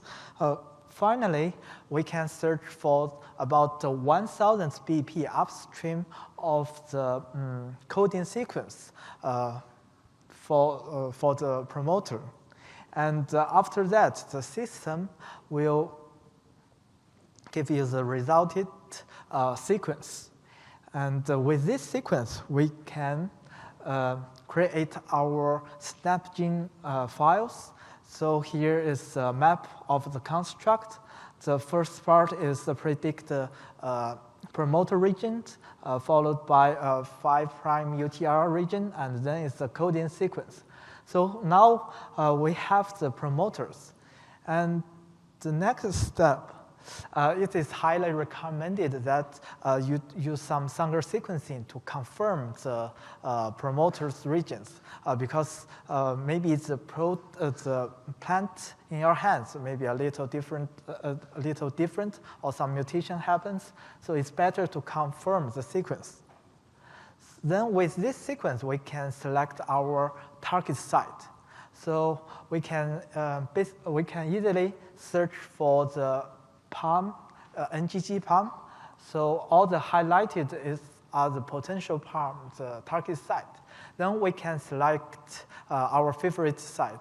Like here, in our example, we have this one and this one. So there is also some principles to select the target. Like it's better to focus on the region not too far away from the transcription starting site, usually within 150 base pair upstream of the transcription starting site. And also here is PAM, and we can count 15 nucleotides from the PAM to make it as the protospacers. And also keep the GC content between 45% to 60%. And usually, it's better to select more than one target to ensure the activation efficiency. So that one is for the target for activation. Then we can select the target for gene editing. We can use any kind of online tools. Like here, we used CRISPR-P, and it just input all the key informations, and it will give you a full list of candidate target. You just select the one with the highest score. So for the target selection for the CBE combo, it's very similar to the GE combo, the gene editing combo. But another thing we need to consider is editing windows. Like here is the PAM set, and here is 20 nucleotides of protospacers.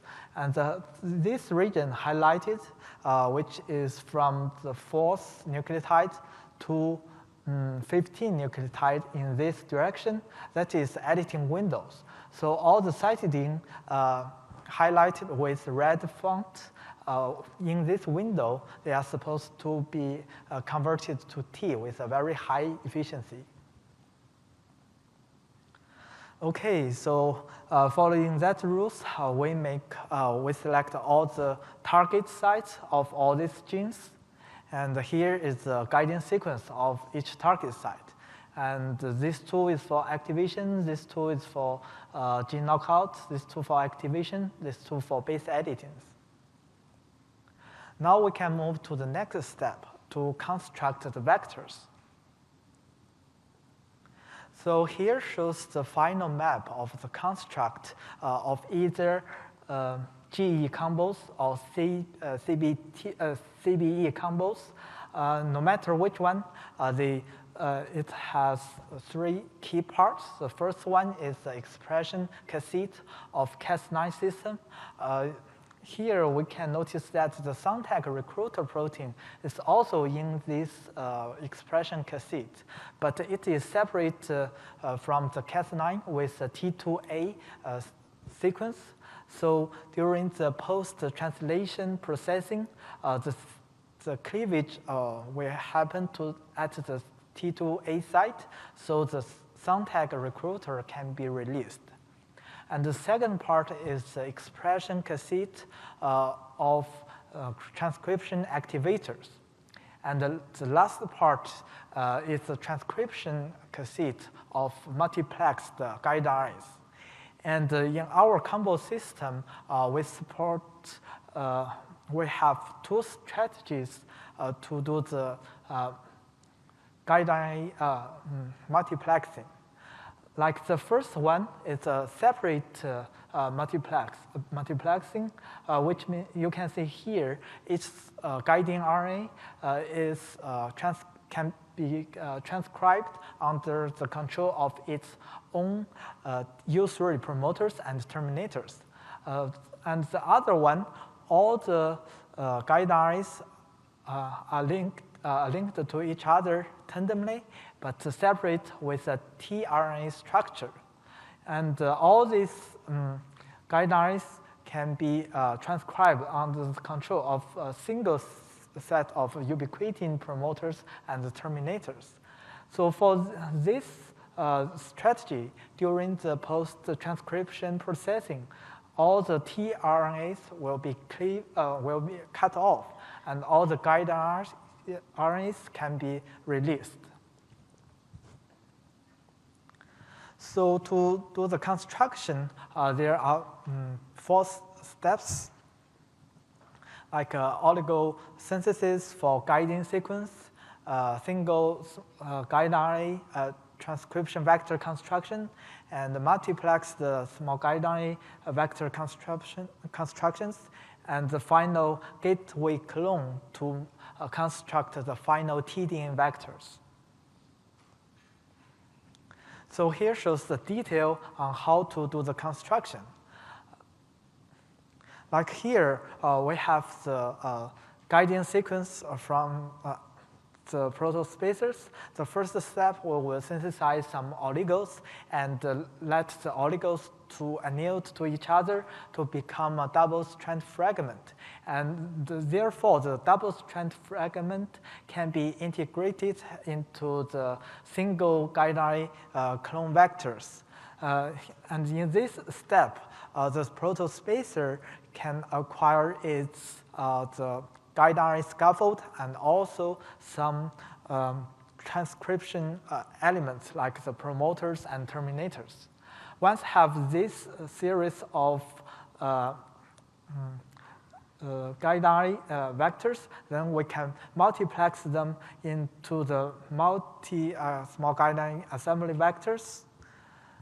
And after that, we can combine the multiplex the guide RNA vectors and the Cas9 system vectors and insert them into the destination vectors to become the final TDN vectors, which is used for plant transformation.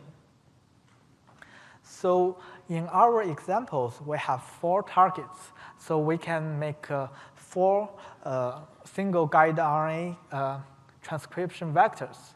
But our system can support to have up to 6 different small guide RNAs. And here, if we have 4, later in this step, we will multiplex it in the PYPQ144 vectors. And this table shows is the full list of the single guide RNAs in our toolkits. So you can see here 126, 131 to all the way to the 136. That means in total we can support up to 6 different guide RNAs. And also here we have 6 different sets, like this one, this one, and this one. They are highlighted with green colors. That means they have the scaffold for gene activation. And also these two sets, they have the tRNA system for the multiplexing. And all the others, if you look closely, you can see some difference, like 131B and 131D. Sorry, here is D, here is B. So that means they are engineered with different type of user promoters, either for rice user promoters and Arabidopsis user promoters for either transcription in dicot plant or monocot plant.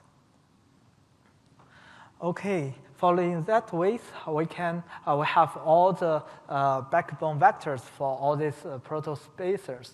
Like here for the rice, 2 for activation, 2 for editing, and here we use a tRNA strategy to do the multiplexing, and here for the Arabidopsis, still 2 for activation, 2 for base editing, but here we use a separate strategy for multiplexing.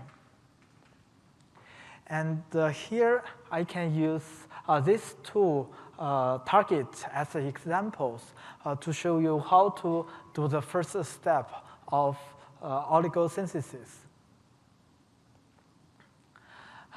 Like here, we have the protospacer sequence. Then, according to this sequence, we can synthesize the forward strand and also the reverse strand of the oligos. And then we can anneal them together to become the double strand fragment. And in order to ligate it into the backbone vectors, we will add small fractions of overhangs, like here and here, to make the sticky end. Then that will be easier to be ligated into the backbone vectors. And again, for here, it's for the guidelines for C2T base editing. Since here we use a separate strategy to do the multiplexing, it will have U3 promoters for the transcription. So if we use the U3 promoters, it's better to add an additional A, actually just to make the first, the starting base as A, which will make ensure the transcription efficiency under the control of user promoters. And similar, the overhangs to make the sticky end for the ligations. Yeah, following these rules, we can design all the sequence of the oligos, like forward, reverse for each target. And after getting the synthesized oligos, we can anneal them together. And also, we can have a phosphorylation treatment before the annealing, which will make it easier to be ligated into the backbone vectors. And here, I just attached the protocols for your reference. Once we get the double strand fragment, we can ligate it into the linearize the backbones, which is digested with BSMB1 enzymes. And also here is protocols. After that, we can do the transformation, the E. coli transformation, and the selection with a tetracycline. After getting the single colonies, we can confirm the successful ligation by using the Sanger sequencing with these primers. So after getting the single guide RNAs vectors, we can multiplex them into different multi-guide RNA vectors. If you have 2, you can use 142.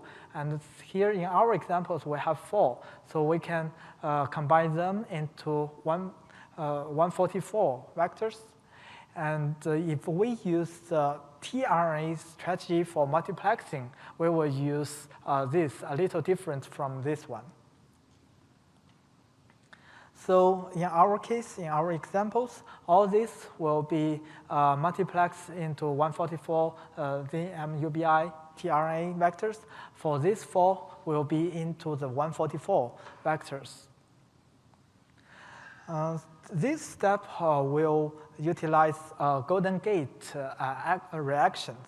We just incubate all these vectors together with both BSA1 enzymes and the ligase. And after the reaction, all the transcription cassette of each guide RNAs will be cut and linked to each other, become guide RNA arrays, and then finally replace the LAC-Z gene in the backbone vectors. So again, here's the protocol. And after that, we can do the selection, the E. coli transformation selection. Since here we have a LAC-Z replacement, then we can use the blue-white selection to help. And after getting the single colonies, we can also confirm the multiplexing using this pair of sequencing check-in primers. Then at this step, you can also make your own control vectors. Like here, if we use 4 guide RNA vectors, then we can make the testing vectors. If we use only 2, but use 2 empty vectors here, we can make the editing-only controls.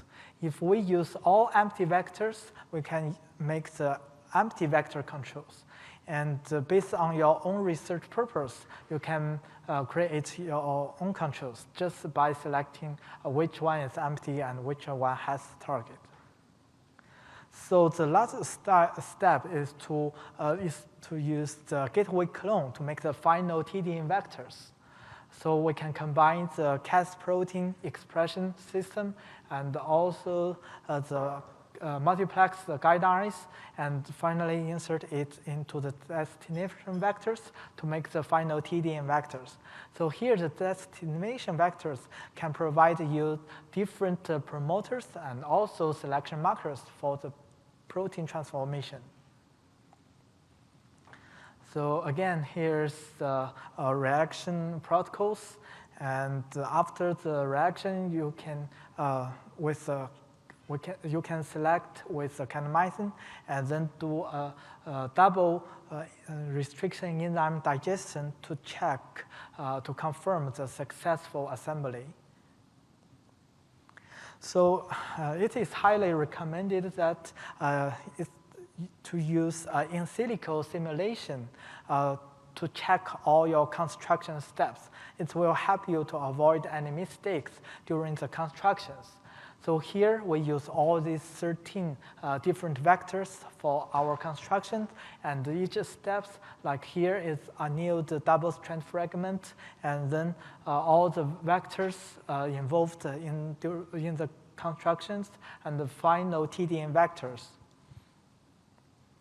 So here is also the construction history. So this is the first step, oligo annealing and insert into the single guide RNA transcription vectors. And the second one, multiplex vectors. And the final RR reactions to make the tDNA vectors. Now, after getting the tDNA vectors, we can move to the next step, plant transformations.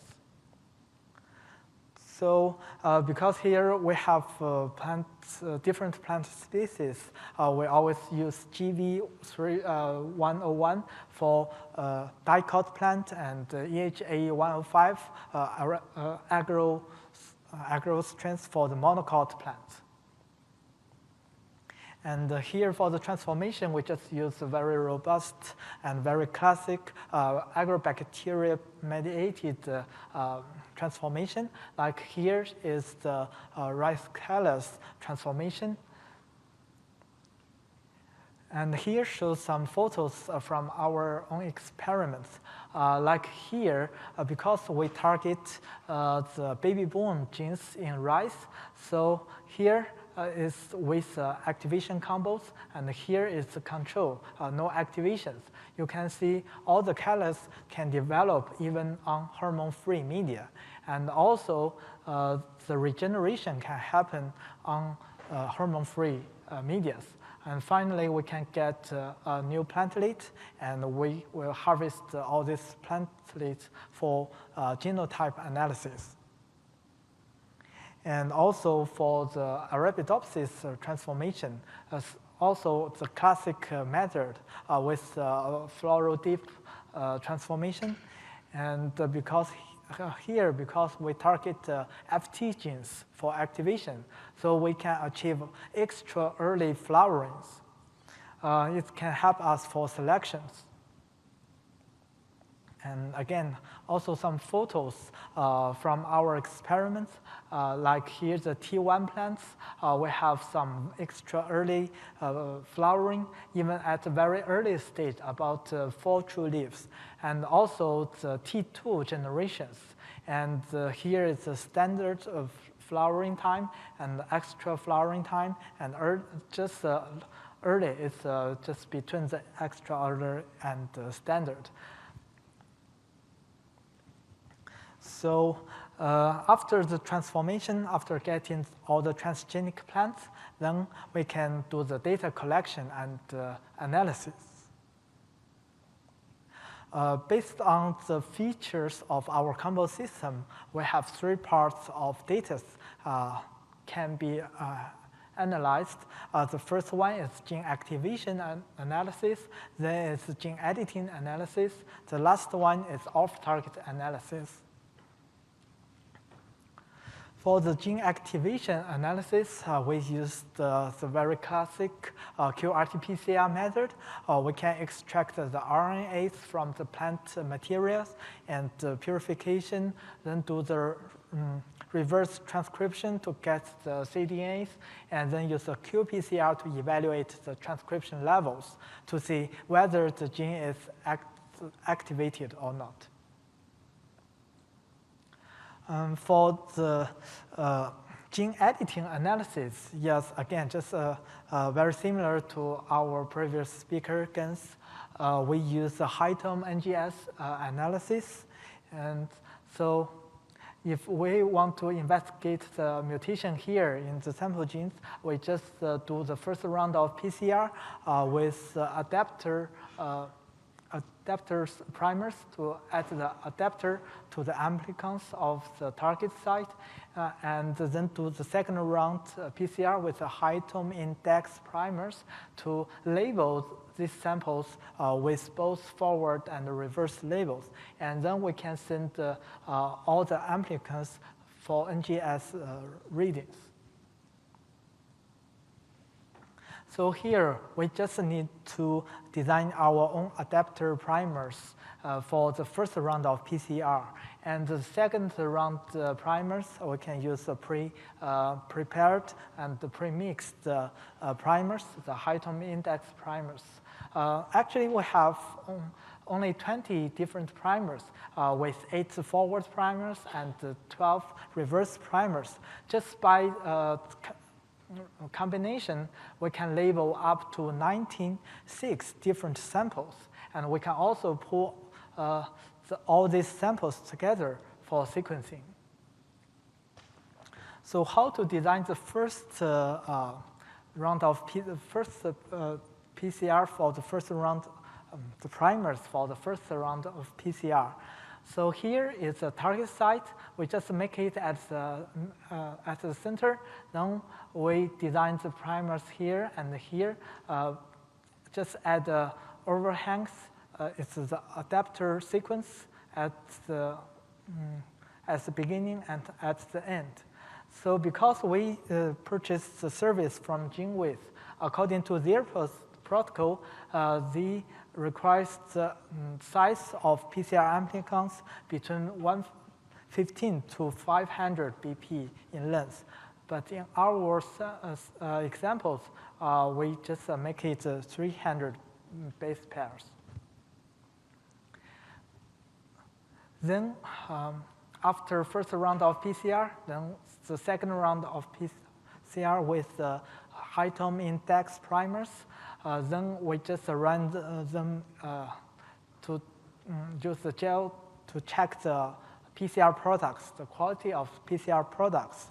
If everything is okay, we just purified all the PCR products and pull them together and send them for the NGS sequencing. In the NGS sequencing, actually, all the samples will be read for both forward direction and reverse directions. And all the reads will be mixed. So that is raw data. We have to use some software to regroup all the data. Like here, for example, if we have 3 different samples, we can, after the 2 rounds of PCR, we can label all the PCR products with A and 1. So that is all for sample 1, and A and 2 for the sample 2, and A and 3 for sample 3. And then pull them together, send them for NGS sequencing. After the reading, all the reads are mixed. So then we can use the software to regroup them for each sample. After that, we can use some online tools, like here the CRISPR results and also CRISPR regions to do the analysis. So here we focus on what is the percentage of mutated reads among all the reads. And we also need to test, also need to compare the testing group versus wild-type groups. So amongst all the reads, if the percentage of the mutation, if you just find one type of mutations and that percentage is higher than 70, we regard it as homozygous. If you have 2 different types, but in total it's higher than 70, it is regarded as a biallelic mutation. And if between 70 and 30, it's maybe the heterozygous mutation. And if it's less than 30, that will be chimeric.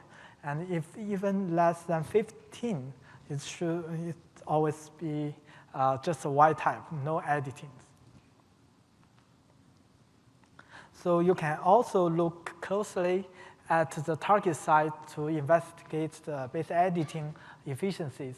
Like here, here is the target site, and here is the sequence of the proto-spacers. And you can see there are so many Cs. You can investigate what is the frequency of C has been converted to T. Like the first one, it is nothing has been converted to T. But from here, this C, all this C, with some levels conversion from C to T. So, and all these Cs, they are in the editing windows. So that is very important to consider the editing windows during your design. So the last part is the off-target analysis. We can also use some online tools to predict the off-target site. So we can choose the top 5 candidates and use the same high-tone NGS to do the analysis to see if there is any off-target effect happens. Okay, for conclusion, I have shown you some details about about all these steps. If you want more details, you are encouraged to look at our published papers, either the Plant Nature papers or the Nature protocols. And thank you very much. This photo, this photo shows our lab members at University of Maryland, and most of our members have worked with CRISPR combos, and under the leading of Dr. Yiping Qi, and also many thanks to our funding agencies. You are welcome to give any questions.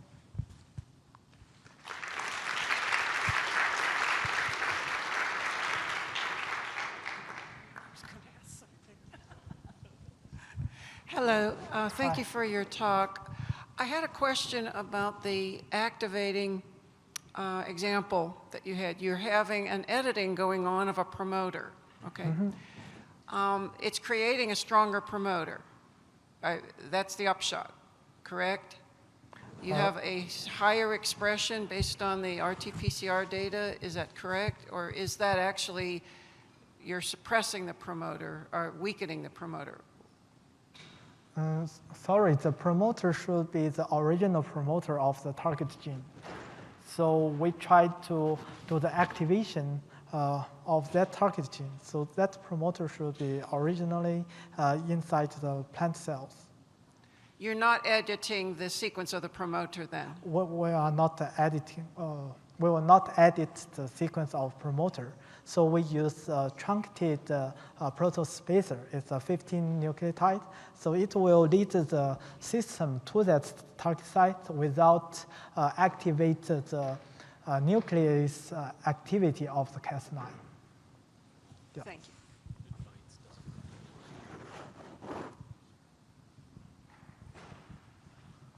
Yes, please. So I also have a question about the activation. Sure. Did you guys evaluate for the next generation to see how stable the phenotype, the activation phenotype is? Oh, for the next generation, like T2 plants? Exactly, yeah. Okay. So actually for this one,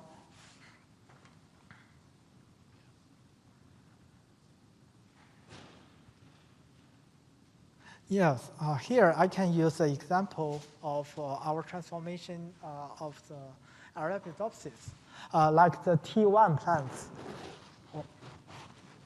That was a knockout, right? Yeah, the T1 plants, here we use a CRISPR combo, so that is activation on FT genes and simultaneously do the editing, base editing on some other genes. So for the activation part, like the T1 plants, this shows some early flowering. This phenotype is believed to be caused by the activation. And then we have the next generation, the T2 plants, from the seeds from T1 plants. And then we can also see some activation, like early, extra early flowerings. But here, we will screen out the standard plants because we want to remain the mutation, but get rid of all the transgenes. But to your question, we still have some lines. They keep the activation system. Okay. I have actually another question about the Wushou. You activate Wushou in plants, so you don't need to put the hormone to regenerate the plants, right? Was that the one you activated Wushou in poplar? Oh, yes. For that one, actually is done by our previous speaker, Gen Li. So he worked on poplar and activate on the Wushou genes. And just it can help us to promote the tissue culture. So like,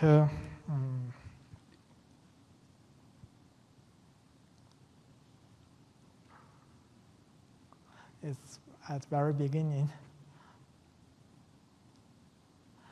Anyway, like the regeneration, promote the rooting And also, I can't remember, also shooting part.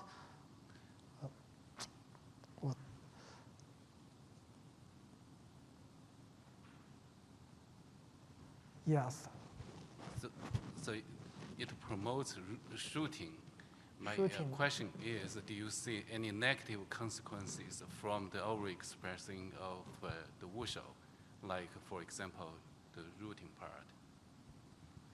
I'm sorry, I can't hear you. Yeah, so you activate wushu, so you promote shooting.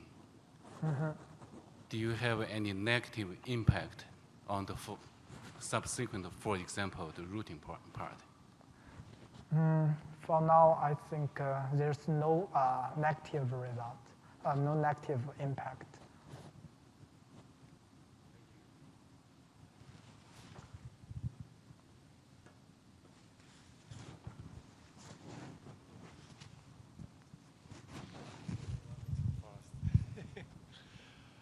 Okay, if you want to use the system for a combination, you have to shorten your guide RNAs to 15 nucleotides, otherwise it would cleave in the promoter.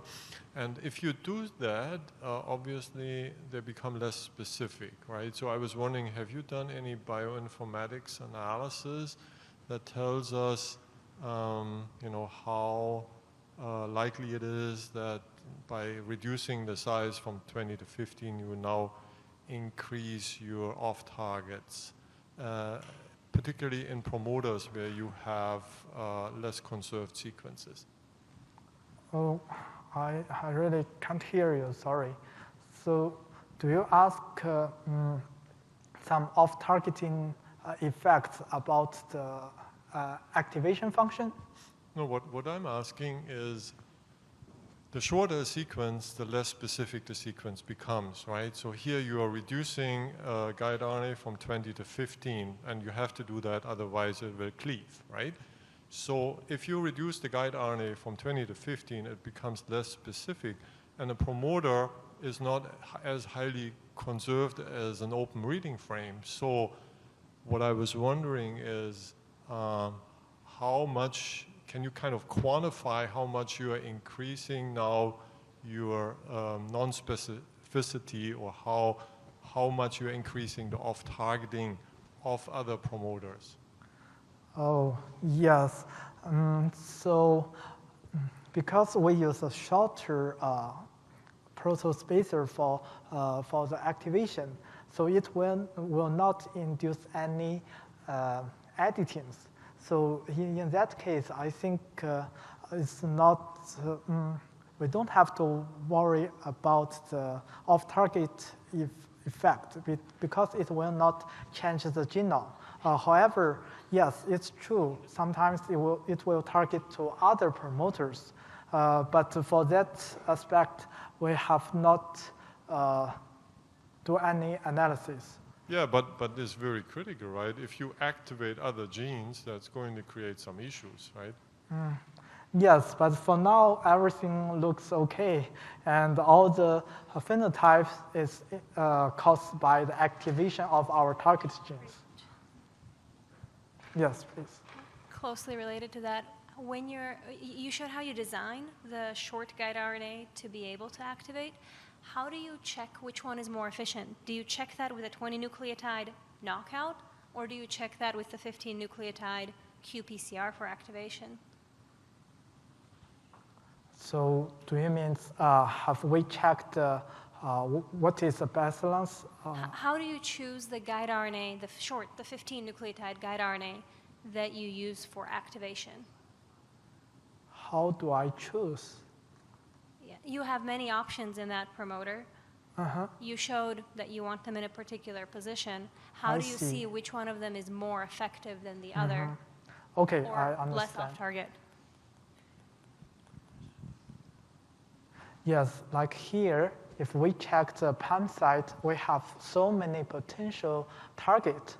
Yes, and here we have some principles to follow. Like here, we should focus on the region within 150 base pairs not too far away from the transcription starting site. And actually, it's a very good question because sometimes the activation system will not work. So the best solution is to test it in a fast platform like the protoplast system to check which one works the best, and then use the best one to work it in the real stable transformations.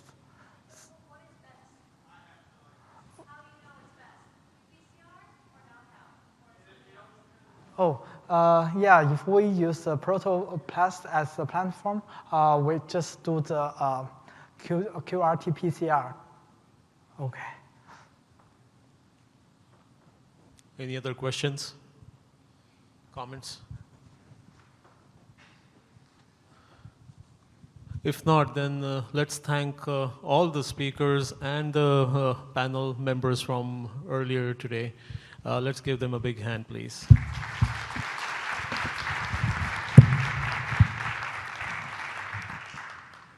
Thank you very much for coming.